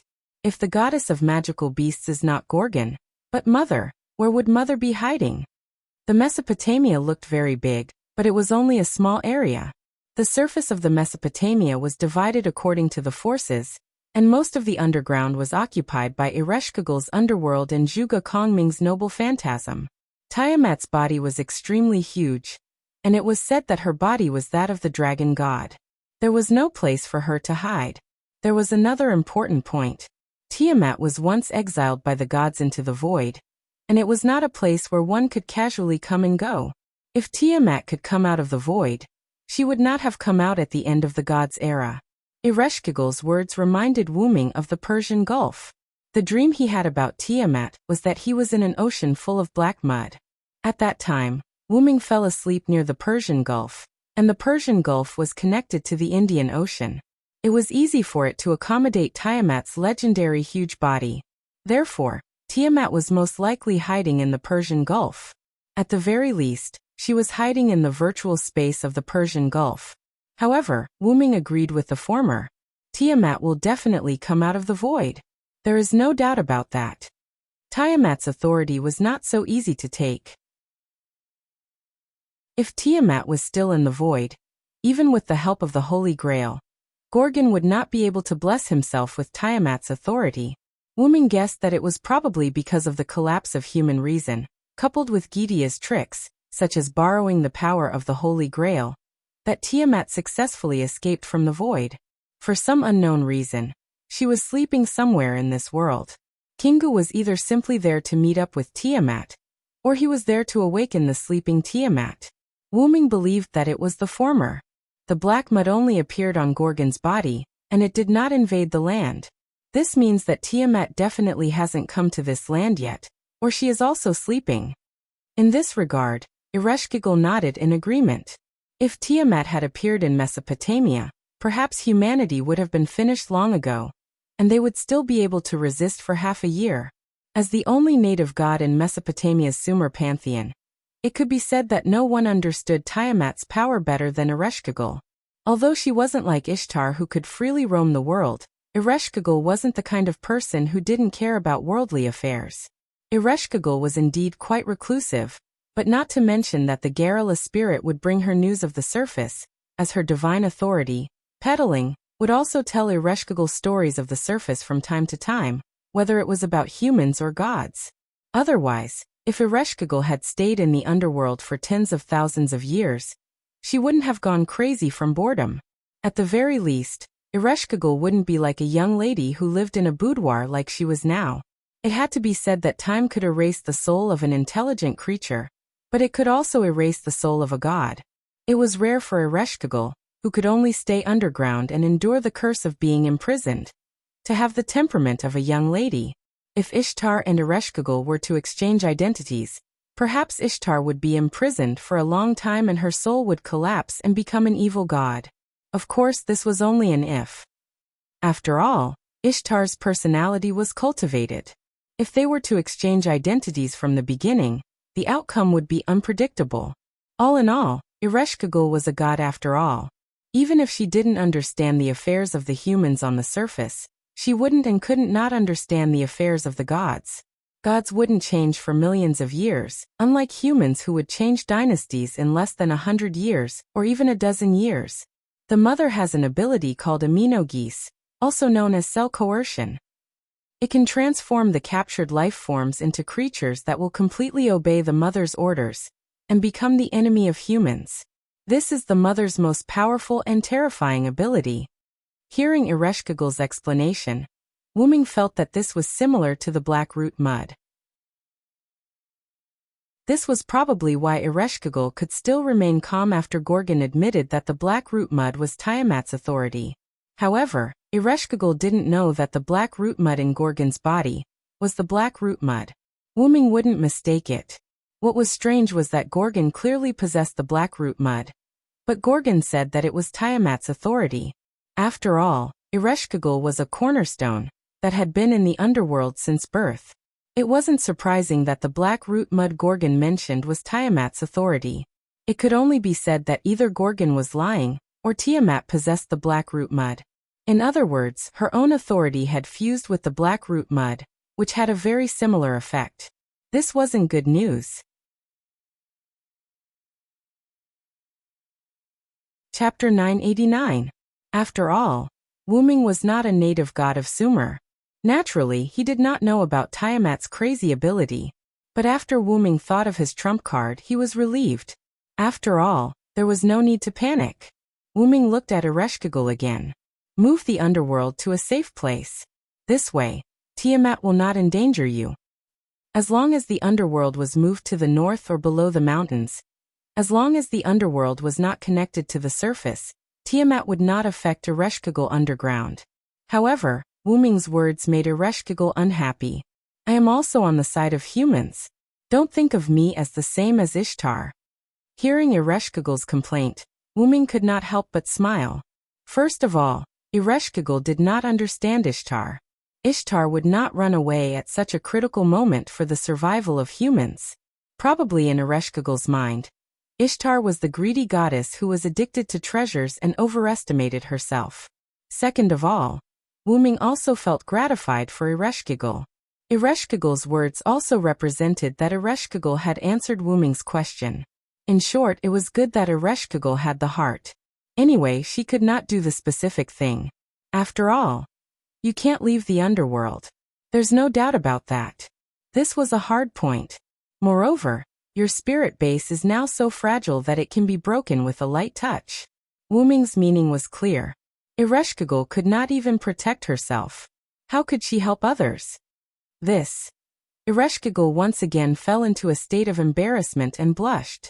This was something that couldn't be helped. After all, Wuming was right. Just stay in the underworld obediently. When the surface can't hold on any longer, I'll come to you for help. At that time, you won't be able to refuse even if you want to. Wuming said jokingly. Then in a flash, he appeared on top of Funbaba. Remember to release the souls of the citizens of Kuza. Their bodies are still intact in the bottom level of the Uruk's divine tower. As for those who died in battle, they were truly dead. Even if their souls were released, they could not be resurrected. Alright, I got it. Probably no one had ever treated Ereshkigal so rudely before. This made Ereshkigal a little uncomfortable. She didn't even know how to react. But at the same time, Ereshkigal felt a little inferior to herself. Her whole face showed an "I'm very sad" atmosphere. Wuming, who was sitting on Funbaba's back, saw Ereshkigal's expression. He didn't know whether to laugh or cry. Ishtar was a little childish. Then Wuming suddenly said, "You're Ishtar's sister. No matter what, you have to be more elegant than Ishtar." Elegant? Ereshkigal silently analyzed this word. While Ereshkigal was analyzing elegance, Wuming silently chanted a sentence. With my spirit of speech, let the justice of the world appear. A golden short sword appeared in Wuming's hand. Since Ereshkigal was not confident, then he would help her. After all, he was half a disciple. Then Wuming stabbed himself with the golden short sword. Ereshkigal was so scared that she couldn't speak. Was he trying to commit suicide? But then Ereshkigal found a new problem. Why can you still use your authority in the underworld? Ereshkigal could feel that the golden short sword in Wuming's hand was a god's authority. But this was the underworld. If divinity was ineffective here, then naturally, authority would be ineffective. However, Ereshkigal immediately realized a problem. Since Wuming could use his divine authority, didn't that mean that Wuming could take her down when they first met? After all, in terms of divinity, Ereshkigal could only be considered a mid-tier god. Wuming was a foreign god that even the god king had to respect. There was no doubt that he could take her down. At that moment, Ereshkigal's face turned red. It was a pity that she had pretended to be the goddess of fear to scare him. In the end, he didn't mind at all. He didn't give her face as the queen of the underworld. Seeing Ereshkigal's face turn red, Wuming guessed Ereshkigal's thoughts. He shook his head indifferently. It was just a girl's temperament. There was no need to care. In the next second, the golden short sword that pierced Wu Ming's body disappeared. A ball of light appeared at the spot where the golden short sword pierced. "This is for you. I don't really need it." With that, Wu Ming threw the ball of light to Ereshkigal. Then Wu Ming opened a huge portal. Funbaba understood and jumped in directly. Ereshkigal, who subconsciously caught the ball of light, hugged it with both hands. It could be said that Ereshkigal was still sitting on the ground at this moment. If Ereshkigal was standing, she would definitely stagger a few steps when she caught the ball of light. Ereshkigal looked up in Wu Ming's direction. There was only a portal that had shrunk to the size of a fist left. Then, Ereshkigal looked down at the ball of light in her arms. With this look, Ereshkigal suddenly found something wrong. "This is divinity." Ereshkigal immediately panicked. Wu Ming had given his divinity as the Hianryong to Ereshkigal. The golden short sword could cut the enemy's power. Naturally, it could also cut Wu Ming's own. Wu Ming had used the golden short sword to cut his own divinity. Just as Wu Ming had said, Wu Ming had no use for this thing. His own power did not come from the divinity that was added by the legend of the Hianryong. Therefore, to Wu Ming, this divinity did not matter to him. Ereshkigal's divinity had almost completely disappeared. The spirit base was only hanging on by a thread because of the underworld. It was obvious that Ereshkigal needed this more than Wu Ming. Divinity can be given away? Ereshkigal was stunned. She had never heard of a god giving away their own divinity. Could it be that Wu Ming's power had been weakened? Ereshkigal, who did not know what was going on, could not help but frown. She was not going to use it. She was going to find a chance to return it to Wu Ming. It was fine if she could not help him, but how could she drag him down? However, in the next second, the divinity that belonged to the Hianryong slid into Ereshkigal's body. Suddenly, Ereshkigal was surrounded by a golden light.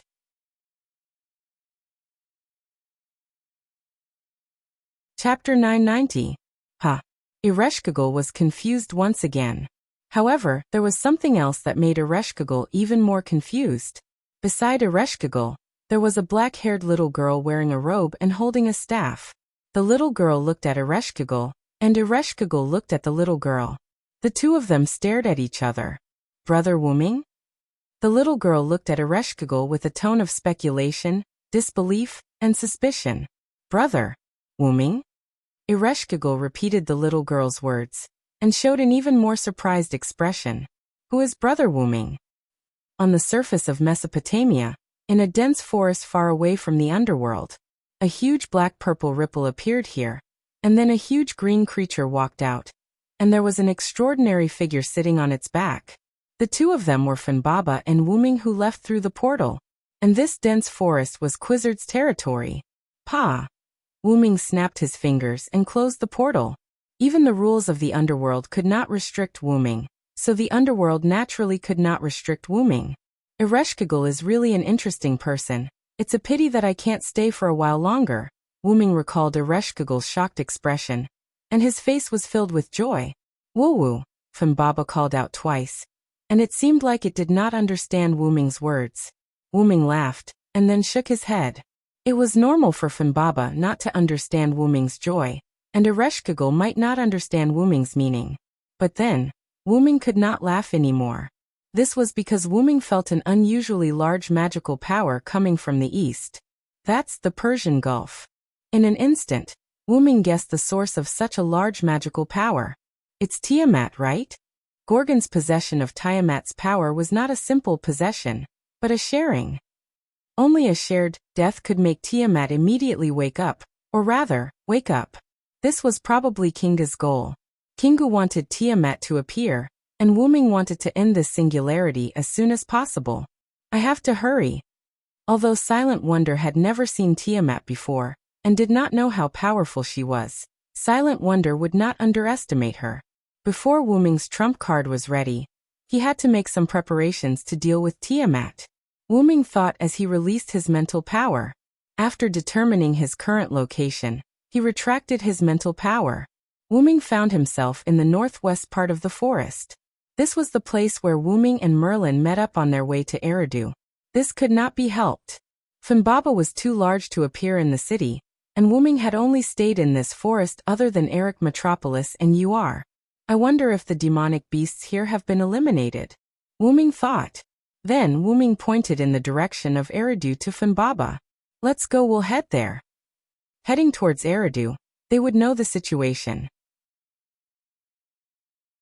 Woo woo woo, Fimbaba cried out again, and then ran in the direction Wuming pointed. Fimbaba was obviously a huge existence, but it was like a fish in water. It did not knock down any trees in this forest. This was probably the talent of Fimbaba as a forest beast. On the way, Wuming and Fimbaba took advantage of this short idle time to chat. After all, even if the situation was critical, it was useless to be anxious. It was better to temporarily pin the hope of stopping Tiamat on Gilgamesh, while Wuming went to the battlefield in the forest to meet up with Gudatsi. Speaking of which, why did you run to my temple? I left you behind to help them, but you ended up sleeping in my temple. Although Fimbaba looked bloated, it was probably due to the pressure from Tiamat. At this moment, Fimbaba's speed was not slow at all. The rapid airflow flowed past Wuming's face. If it was an ordinary person, they might have suffocated. However, no matter how fast the airflow was, Wuming's words fell into Fimbaba's ears. Woo woo woo. So that's how it is. It's not used to being away from Yggdrasil, so it fell asleep. This was something that Wuming did not expect. After all, Fimbaba was a mythological beast and not a life in Yggdrasil. In Wuming's opinion, even if Fimbaba was separated from Yggdrasil, it would not be a big problem. However, who would have thought that Fimbaba had been fused with Yggdrasil for a long time? And the sudden separation would have a mental impact on Fimbaba. Fortunately, the impact was not big. Then you come back first. Wuming said, opened the dragon nest space, and took out Yggdrasil. Wuming did not mean to let Fimbaba return to Yggdrasil. Wuming meant to let Yggdrasil integrate into Fimbaba's body. The two had already formed a symbiotic relationship, and it was not a problem at all who was in whose body. Wuming held Yggdrasil in a reverse grip and stabbed Yggdrasil into Fimbaba's body that was full of green hair, but there was no bloody scene. The moment Yggdrasil came into contact with Fimbaba, it turned into energy from the spearhead and integrated into Fimbaba's body bit by bit. After Fimbaba accepted Yggdrasil, it seemed to have strengthened a lot, and its speed became faster. Stop. Suddenly, Wuming made Fimbaba stop. The reason why Wuming suddenly stopped was that Wuming smelled blood, and it was the blood of a demonic beast. The blood of a demonic beast was not the same as human blood, so it had a different smell from human blood. Wuming could naturally smell it in an instant. As for Fimbaba, whose sense of smell was more sensitive than Wuming's, it had already smelled the scent of a demonic beast, but they were all dead, so Fimbaba did not report it to Wuming. Wuming closed his eyes and spread out his mental strength. In an instant, the nearby scene appeared in his mind. On the side of Wuming, a large number of trees had collapsed and were destroyed. One after another, demonic beast corpses were lying among the destroyed trees. A large amount of purple blood stained the ground and the destroyed trees. Not only that, but even the surrounding intact woods also had demonic beast corpses. And in the center of the collapsed area, a huge red demonic beast was lying there, its head separated from its body. Most of the purple blood in this area was actually provided by this huge demonic beast. Demonic beast commander? Wuming frowned. The size of an ordinary demonic beast could not reach that level. Only a demonic beast commander could explain this. Judging from the death of the demonic beast commander, Gudatsi and the others must have won.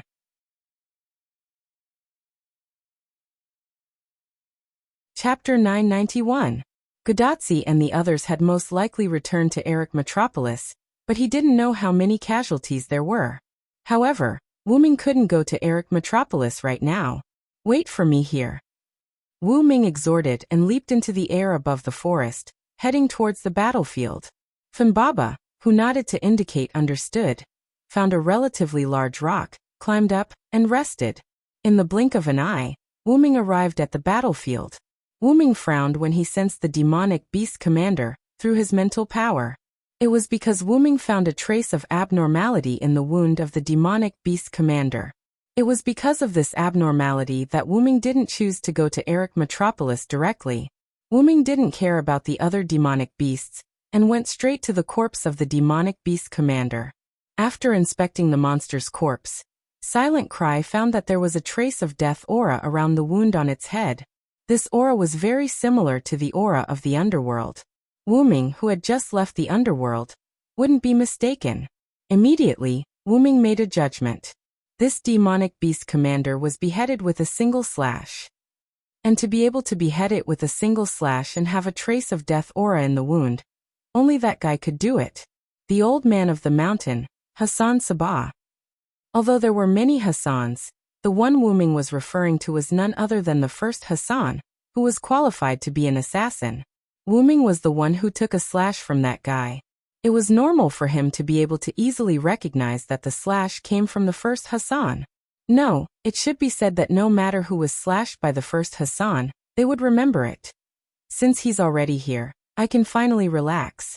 Although he was exaggerating the first Hassan was no ordinary person. In terms of assassination, Wu-ming did not dare to underestimate him. With the addition of Merlin, Gilgamesh, Zhuge Kongming, and Chaldea's Roman, these 4 think tanks, Wu-ming didn't have to worry as much. Let's go straight to Edu. Since Gadatsi and the rest were not here, Wu-ming did not need to continue using Fumbaba. After Wu-ming finished speaking, he opened a teleportation gate and walked in. At the same time, a huge portal suddenly appeared under Fumbaba, who was resting on a rock. Caught off guard, Fumbaba fell into it. Woo woo woo. The portal suddenly closed and Funbaba's frightened cry echoed in the forest. Near Eric Metropolis, in the Feathered Serpent Temple, 2 portals, one big and one small, opened. Wu-ming walked out of the small portal, while Fumbaba fell out of the horizontal portal. Dong! Fumbaba fell to the ground with a loud bang. The citizens of Eric Metropolis thought it was an earthquake. Woo woo woo! Fumbaba lay on the ground and cried out. Its head rubbed against Wu-ming as if it was in pain. However, others did not understand Fumbaba, but Wu-ming did. Fumbaba was not hurt at all. It was just frightened and acted spoiled to Wu-ming. Okay, I apologize. I'm sorry, Fumbaba. Wu-ming didn't know whether to laugh or cry as he stroked Funbaba's head and apologized in a funny tone. However, it was really useful. Fumbaba immediately stood up, giving people the feeling that it had completely recovered. Whoa! Isn't this Lord Hienryong? At this time, the leopard man suddenly appeared from a haystack and looked at Wu-ming and Fumbaba with a silly expression. Wu-ming was not surprised that the leopard man came to greet him. Funbaba's fall from the portal to the ground made a lot of noise. As a leopard man who has an intuition beyond that of a beast, it is impossible for him not to discover it. In addition, the leopard man is lively and active. It must be her who came to greet Wu-ming and Fumbaba. Leopard man, is Tachika Fujimaru still here? Without talking nonsense with the leopard man, Wu-ming asked concisely. She has already left, she went east. The leopard man pointed to the east, and there was a trace of seriousness in his seemingly silly eyes. It seems that the leopard man's intuition also detected the danger. Where is Quizzard? Wu-ming didn't believe that Quizzard couldn't detect the movement caused by Tiamat.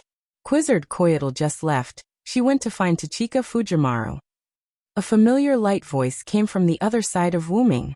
Wu-ming turned his head, and saw that it was indeed Anna. But the difference is that Anna seems to have something on her hand this time. Her body is wrapped with something similar to a bandage. Not only that, but Anna's hood is not worn. Cooker is worried about Tachika Fujimaru, so he rushed over to help Awu. Ignoring the leopard man, Wu-ming walked to Anna. Anna, are you okay? Faced with Wu-ming's concern, Anna shook her head. I accidentally suffered a minor injury when dealing with Uxiumughar, and I have almost recovered. Uxiumughar? It's probably the name of the magical beast commander who was beheaded. And the reason why Anna stayed here is probably to recuperate. Then, Anna continued to speak. Merlin asked me to wait for you here. He said it's very urgent and he hopes you can make a judgment based on this. Anna said while taking out a clay tablet from under her cloak. So that's how it is. Not only is she recuperating, but she also works as a messenger. Wu-ming took it and found that the clay tablet was empty. Not only that, but it was also covered with a powerful illusion. If you forcibly look at it, You will fall into an illusion. Merlin, this guy. Wu-Ming was a little speechless. This is simply superfluous. Merlin always likes to work on such meaningless things. A few Lune runes were inputted into the clay tablet by Wu-Ming as if entering a password. The illusion suddenly disappeared, and the clay tablet was still empty. But then, some words directly appeared in Wu-Ming's mind, and Wu-Ming also subconsciously closed his eyes. In the next second, the clay tablet in Wu-Ming's hand directly turned into yellow soil and scattered. Anna didn't say anything and quietly waited for Wu-Ming to digest it. On the other hand, the leopard man and Fanbaba foolishly mixed together. In an instant, Wu-Ming opened his eyes. Let's go back to Uruk. This was Wu-Ming's judgment. Anna nodded silently. In any case, Merlin told her to listen to Wu-Ming's words. Although Anna didn't want to listen to Merlin, after all, Wu-Ming was a reliable person, so Anna could only make do with it. Hearing Wu-Ming's words, Fanbaba also kicked the leopard man away and ran to Wu-Ming's side, fully showing that she was on call. Good. Then I will also go to Uruk. The leopard man put his hands on his hips, showing an inexplicable sense of pride. Wu-Ming looked at the leopard man with disdain, but Wu-Ming still decided to bring the leopard man. In any case, she was still a goddess. Even if she wasn't as good as Quizzard and Ishtar, she would still play a role, right? However, at this moment, Wu-Ming suddenly noticed that a large amount of magic that made Wu-Ming feel disgusted was moving toward Erech Metropolis. Wu-Ming had a bad feeling.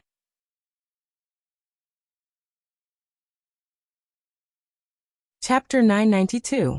Quizzard's shrine wasn't in Erech Metropolis, but next to Erech Metropolis. Wu-Ming decided to go to Erech Metropolis to take a look. After all, the magic power made Wu-Ming feel uneasy. If Wu-Ming, the leopard man, and Anna left just like that, the citizens of Erech Metropolis might be in danger. Wu-Ming turned to look at the leopard man, who had the sharpest senses. At this moment, the leopard man narrowed his eyes and looked in the direction of Erech Metropolis.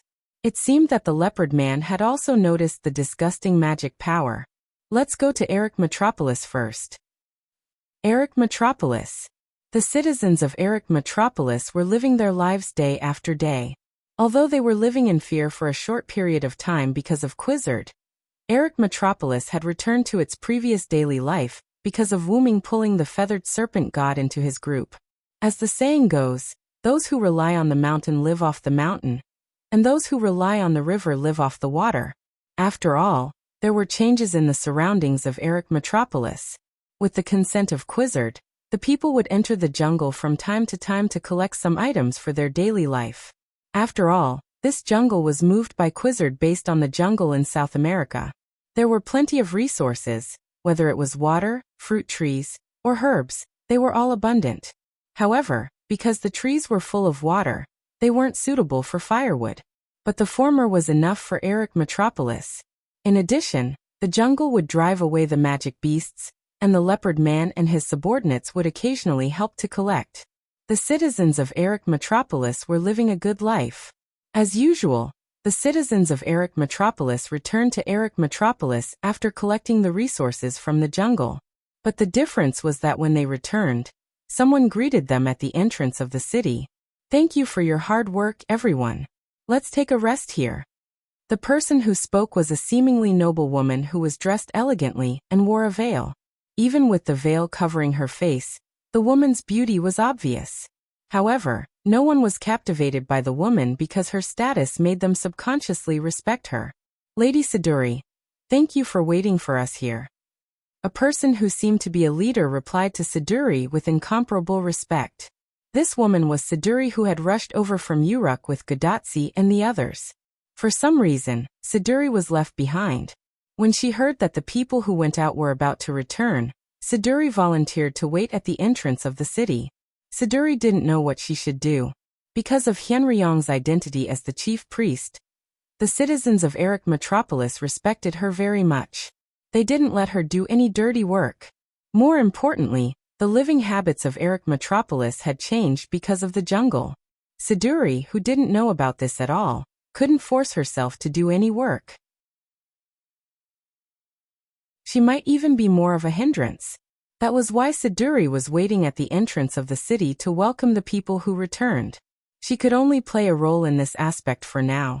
The people sat down in the open space to rest for a while, and Siduri looked at the resources that the people had collected. It seems like we didn't get much this time.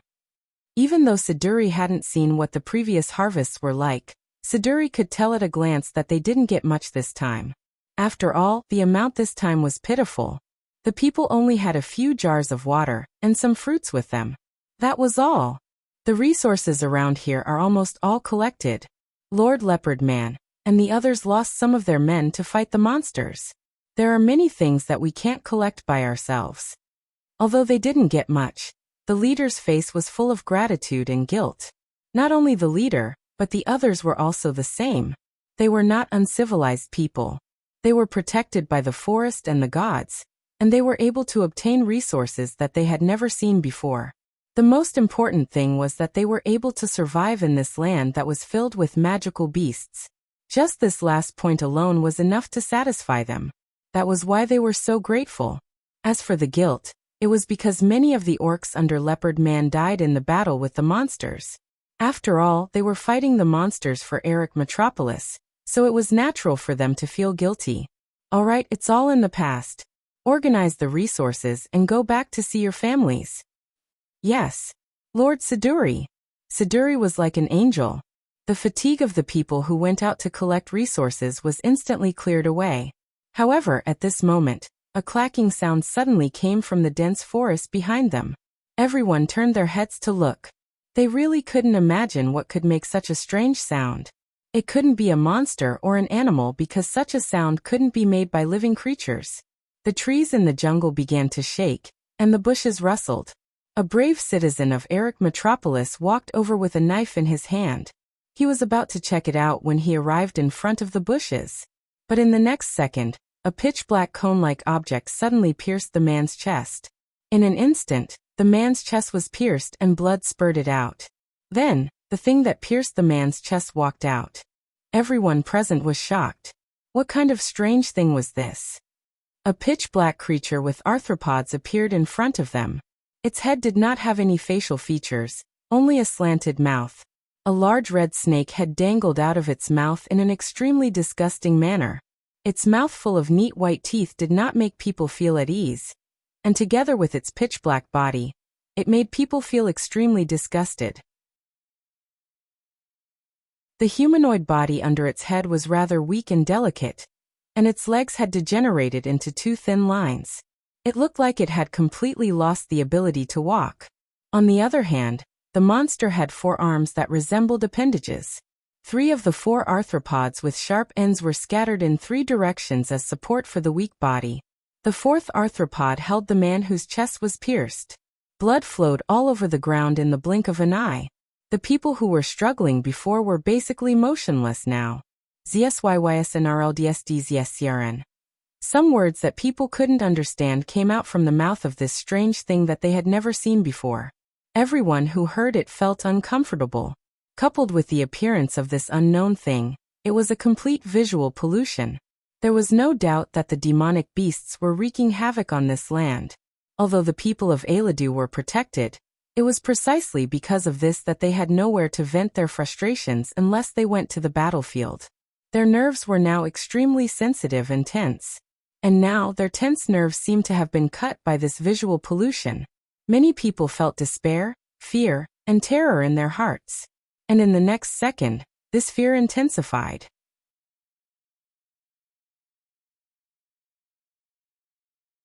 Chapter 993. The corpse of the impaled citizen slid off the forelimb of the unknown creature. However, in the next second, a monster that looked exactly like the unknown creature broke out of the cocoon and absorbed the corpse along the way. What is this? The scene before them made many feel despair towards this monster that was full of mental corruption. Out of fear, the weapons in their hands fell to the ground. Siduri looked uneasy. It was too late to retreat and seek help from the Quetzalcoatl god and the leopard man. Moreover, it was not just these 2 creatures. More and more unknown creatures walked out of the dense forest in front of them. There were hundreds of them. Now, everyone understood where the clacking sound came from. It was the footsteps of these unknown creatures. Everyone was stunned by the scene before them. The unknown creatures did not move. They just looked at them like a cat looking at a mouse. "We're done for. Run." It was unknown who said this, but surprisingly, this sentence caused everyone to react and run towards the city behind them. The dark unknown creatures moved as well. They were like cats that saw the mouse moving and were ready to hunt it down. Everyone, hurried to the Quetzalcoatl god's temple. Siduri did not move. Instead, she shouted loudly. She told everyone to stay calm when they lost their cool. Then, Siduri rushed towards the monsters. "At least we have to buy some time." There was one thing that Siduri knew very well. There was no time to escape. Against so many dark monsters, the Quizzard God and the Leopard Man would not be able to save them. If that's the case, let me buy some time. Even if it's just for a second. This was Siduri's thought. In this situation where the chances of survival were extremely low, Siduri hoped that she could be the cornerstone, to buy some time for others to live. ZZLWDSJDL. The monsters spoke in a language that the humans could not understand. They split into two groups. Some of them surrounded Siduri, the weak human who had rushed over, while the others chased after the people who were running away. NWSMBTZ. NWSMBTZ. The monsters surrounded Siduri, as if they were questioning her why she did not run away. They kept repeating the same sentence. Siduri could not understand the language of these monsters. She could only suppress her trembling body, clasped her hands in front of her chest, closed her eyes and prayed. "Lord Henryong. Kis. JTBCWMDTL. K. JTBCWMDTL." The monsters raised their sharp forelimbs, as if they were performing some kind of ritual, and collectively stabbed their forelimbs at Siduri. However, the pain did not reach Siduri's body. Instead, the sound of the weapon piercing into the flesh reached Siduri's ears. "Puchi. Puchi." Siduri boldly opened her eyes. The pitch-black monsters around her were all paralyzed on the ground. There were weapons pierced through their bodies. Purple blood flowed out from the bodies of these dead monsters. King Gilgamesh? This scene was very similar to Gilgamesh's style. After all, in Siduri's memory, only Gilgamesh, who had the Gate of Babylon, could do this. Unfortunately, Gil did not come. A familiar voice entered Siduri's ears. Siduri could not help but raise her head, and then she saw Wuming attached to the air. "Lord Henryong." Wuming waved his hand, and the weapons that killed the pitch-black monsters all flew into the illusory grids that appeared one after another behind Wuming, and the bodies of the dead monsters also turned into dust and dissipated. Siduri finally understood that those weapons were released from the grids behind Wuming. This was the same method as Gilgamesh, as expected of a master and disciple. Siduri thought so. That's right. Lord Henryong, there are still some monsters heading towards Eric Metropolis. Siduri immediately reacted and looked at Wuming pleadingly. "Don't worry, Funbaba, Leopard Man and Anna are all in the city. These things won't cause any trouble." Just Funbaba alone was able to annihilate these unknown monsters without any casualties. Their physical strength wasn't that high, and they had no idea what they were. Wuming jumped down from the air, and grabbed a handful of dust that disappeared from the monsters in his hand. "This is God's clay?" Enkidu's body was made of God's clay, so there was no reason why Wuming could not recognize God's clay. God's clay. Siduri could not help but be shocked. Siduri naturally knew that Enkidu was made of God's clay. However, she really did not expect these murderous monsters to be of the same origin as Enkidu. Looks like this is Tiamat's doing. Wuming really could not think of anyone else who could create such monsters, other than Tiamat. Siduri immediately go into the city and find Funbaba. Ask Funbaba to surround the entire Eric Metropolis with vines to prevent such monsters from appearing again. Also, help me tell Leopard Man and Anna to temporarily stay in Eric Metropolis as a precaution. Siduri was worthy of being Gilgamesh's assistant. After hearing Wuming's task, her trembling body immediately stopped. "Yes, Lord Henryong, I will go tell them now." Siduri immediately ran towards the city, but just as she moved, Siduri stopped again. "Lord Henryong, what are you going to do?" Siduri was not a fool. Since Wu Ming asked her to inform Baba and the others, it meant that Wu Ming had something to do and had to leave. Wu Ming turned to look at Siduri and said concisely, "I'm going to UR City to take a look." UR City and Eric Metropolis were the only two cities left in the jungle. It did not mean that the people in the other cities in the jungle had died. These people had gathered in UR City and Eric Metropolis and were protected by Quizzard's reign of terror. It was not until Wu Ming roped in Quizzard that the two cities returned to normal. Moreover, UR City and Eric Metropolis were cities not far from the Persian Gulf. If these monsters all landed in the Persian Gulf where Tiamat was, the monsters may have also attacked UR City. Wu Ming, who had been to UR City, directly came to the entrance of UR City with a portal. Wu Ming used his telekinesis to fly into the air and overlooked UR City.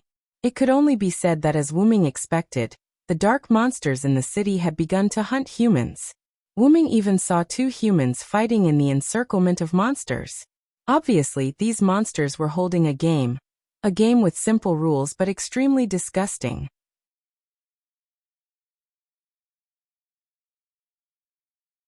Chapter 994. Letting two people duel, and telling them that only one of them could survive. Otherwise, both of them would die. The former's promise and the latter's threat allowed both parties to duel without any qualms. This could be said to be a vivid depiction of the ugliness of human nature. To be honest, Wu Ming hated this kind of game. There were only two outcomes to this kind of game.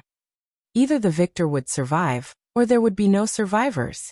Obviously, the game of these monsters was the latter. The victor would also be killed. The winner, who had already killed his opponent before Wu Ming arrived, sat on the ground, paralyzed. After he recovered, he stood up and looked at the monsters around him with excitement. At this moment, he felt the joy of being able to live in his heart. However, the monsters around him surrounded him and raised their forelimbs, ready to kill the winner. Why? I won. I listened to you and killed him. Ah. The victor let out a voice that fell from the peak of hope into the valley of despair. His face was crumbling. Obviously, these monsters let two people duel for the sake of pleasure. They would not let anyone go. It had to be said that this was very suitable for the monsters. Only monsters could have such twisted pleasure that it made people want to vomit. The meaningless killing instantly made Wu Ming furious. With a furious expression, Wu Ming waved his hand. Countless chains extended from Wu Ming's sleeves. The sharp chains flew towards the monsters in Wu Ming's sight. Poochie, poochie, poochie, poochie, poochie, poochie. In an instant, the sound of weapons piercing through flesh could be heard. All the monsters in Silent Cry's line of sight were pierced through by the heavenly lock, which was the weak point of most creatures. These monsters turned into ashes and dissipated. Sir Yenryong. Seeing that Wu Ming had saved his life, the winner immediately knelt down and thanked Wu Ming. Not only him, many people in UR City who were about to be killed were also saved by Wu Ming. They all knelt on the ground, praying and thanking Wu Ming sincerely. However, Wu Ming was not in a good mood at the moment. When he flew over the head of the winner, Wu Ming used magic power to transmit a message to him. You will live the rest of your life in guilt and atonement until you die. These curse-like words lingered in the ears of the victor, causing him to tremble with fear. The winner suddenly raised his head, but Wu Ming had already disappeared. Only the winner was left sitting in the same place with a look of horror and guilt. In the shadows of UR City, Wu Ming strolled over. Wu Ming did not blame the winner for killing his opponent in order to survive. After all, any smart person would know that there was nothing he could do about it. But even though there was nothing he could do about it, Wu Ming's curse-like words to the winner was the price he deserved. Also, Wu Ming didn't come for a stroll in the shadows because he was annoyed. He came to kill the monsters that were hidden. As for how to find these monsters, it was not difficult for Wu Ming to release his mental power to cover the entire UR City. The monsters had a unique magic power that allowed Wu Ming to find them easily. A few monsters that were lucky enough to escape Wu Ming's sight and were not killed by the heaven lock charged out from the shadows, raising their two sharp forelimbs to stab at Wu Ming. But in the next second, the heaven lock that appeared from the golden ripples around Wu Ming pierced through their bodies from top to bottom. A few monsters turned into ashes. One of the monsters that was not completely dead struggled and tried to extend its forelimbs to Wu Ming, and to Wu Ming's surprise it said, "You are also the child of your mother. Why are you helping humans?" But in the next second, it turned into ashes and disappeared with the wind. "The child of my mother." Wu Ming frowned. That's right, Wu Ming could understand the words of these monsters. He could understand the words that sounded like the whispers of the ancient gods. That was why Wu Ming was surprised. And the words of the monster just now reminded Wu Ming of the first magical beast commander he met, Ulidim. At that time, he also said that Wu Ming was the child of Tiamat. However, Wu Ming was sure that he had nothing to do with Tiamat. It's probably because the later generations fabricated that Hyenryong and Tiamat are related. Wu Ming recalled what Roman had said when he introduced Hyenryong to Gadatsi, and Wu Ming had seen gods bound by myths before. The gods of the God Slayer world were the best example. It was probably because the mysterious Hyenryong was believed by the later generations to be the son of Tiamat, that Wu Ming's identity as Hyenryong was believed to be Tiamat's son by the magical beasts. Boring. Wu Ming could only give this sentence. Who would want to be brothers with magical beasts? Moreover, these monsters might also be Tiamat's children. Coupled with the game of the monsters just now, Wu Ming felt disgusted at the thought of being brothers with these monsters. Wu Ming used his open mental power to explore Uar City. After confirming that all these monsters were killed, Wu Ming withdrew his mental power and used the connection between Wu Ming and Yggdrasil to inform Finbaba to come to Uar City after building the protective shield of Eric Metropolis.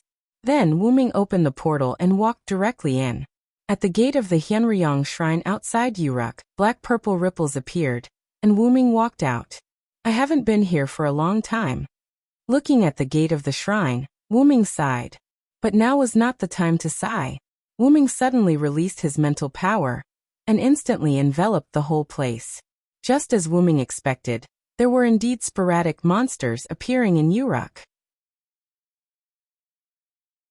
Not only that, but there were also a few ugly magical beasts with wings that Wu Ming had never seen before. They were probably the winged mermaid Kururu. Although the number of Kururu and monsters was small, without a servant, they were no match for these two creatures that they had never seen before. And the monsters also had the ability to turn the people they killed into monsters. If they were given enough time, perhaps the whole Uruk would fall. I don't know how Baby and Gadatsi are doing. There were still a lot of magical beasts on Baby's side. Leonidas and the others couldn't spare any time. Since Gadatsi and the others weren't in the city, there was no doubt that they must have met up with Ishtar near the Persian Gulf. I have to hurry up. As for what time to hurry up, naturally, it was the time to release the backup.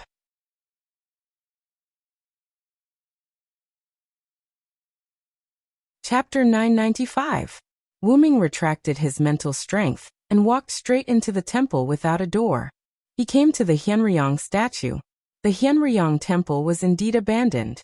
This was an undeniable fact. However, when Wu Ming returned to the Uruk last time, he did something to the temple just in case.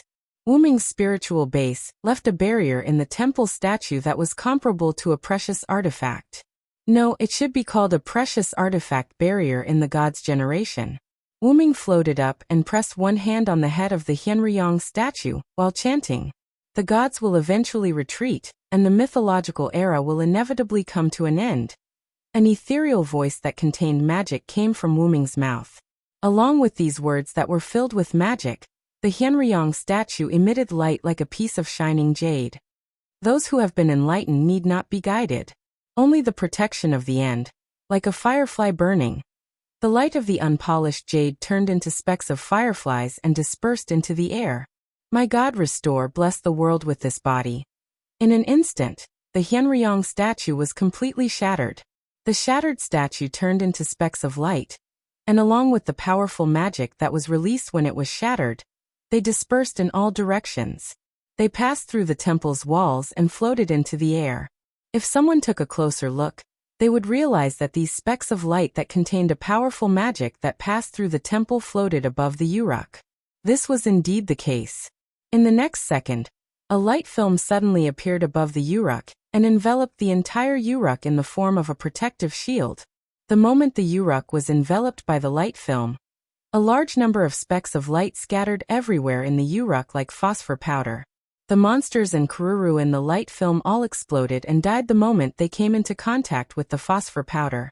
However, the humans were not affected at all. Roar! A dragon's roar came from the sky, and the shadow of a huge dragon appeared on the light film. It was Wu Ming's dragon-shaped shadow. It's Hienryong-sama? Hienryong-sama has blessed us. Hienryong-sama? Thank you, Hienryong-sama.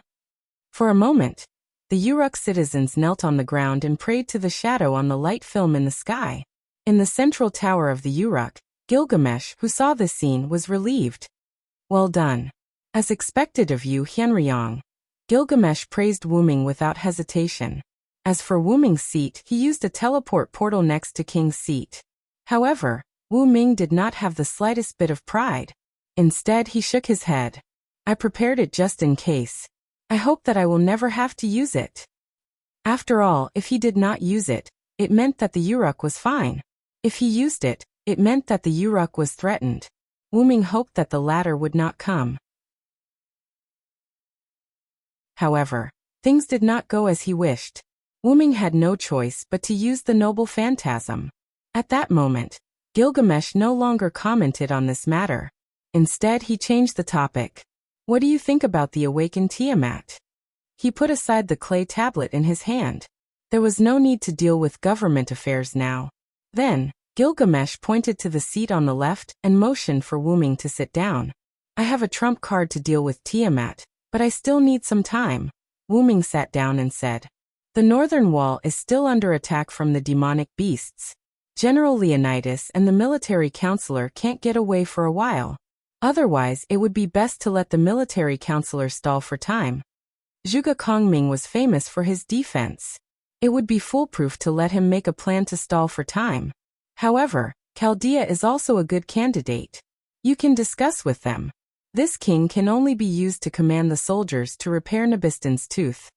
Gilgamesh, who had sealed most of his noble phantasms when he became the Sage King, did not have much combat power. The strength of the old Gilgamesh and the young Gilgamesh were worlds apart. However, in terms of non-combat, Gilgamesh did a good job. For example, he created Nabiston's tooth. Because of Zhuge Kongming, the incomplete Nabiston's tooth was successfully developed 3 months ago. It was installed in the southwest of Uruk as a defensive device. However, what was interesting was that Nabiston's tooth was basically useless. The monsters rode on the winged Kururu and easily crossed Nabiston's tooth. Although Ishtar and Gadatsi were there to stop them, some of them still arrived in Uruk alone. If Wu Ming did not use the one-time noble phantasm sealed in the Hienryong statue to protect the Uruk, Gilgamesh would have to deal with those demonic beasts himself. Speaking of which, what are those monsters? Their bodies are made of God's clay. Gilgamesh's pupils shrank when he heard Wu Ming's words. Obviously, Gilgamesh had no idea what they were. Roman from Chaldea should know what they are, but the people from Chaldea and Ishtar are fighting the monsters and the Kururu in the southwest Persian Gulf. Even Merlin is there. However, this king doesn't have the means to contact them, so he can't contact them at the moment. Gilgamesh had another layer of meaning. He did not know much about the current situation, so he could not say much. However, Tiamat's awakening is beyond this king's expectation. Gilgamesh used his clairvoyance to see the future, but Gilgamesh saw those things in his dreams. After he sealed those things on the Destiny tablet, Gilgamesh forgot what he saw. This was normal for humans. When a person woke up, he could only remember the dream for a short time. Once he was completely awake, the dream would be forgotten.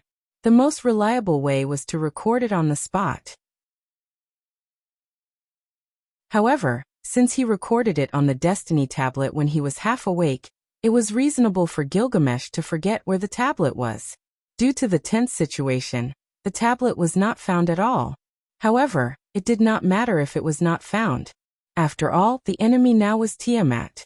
The Holy Grail is not with Gorgon either. It is most likely with Kingu or Tiamat. Wu Ming did not see any trace of the Holy Grail when he killed Gorgon. In addition, Kingu easily abandoned Gorgon. It was obvious that the Holy Grail was not with Gorgon. Kingu? Ha ha ha, you mean the imposter who is using Enkidu's body. That is a logical name. The reason Gilgamesh laughed was simple. Gilgamesh obviously did not think that the person was Tiamat's son Kingu. You're tuning in to the Echoes of the Heart YouTube channel. Don't forget to subscribe and join us on this journey to catch the most captivating stories.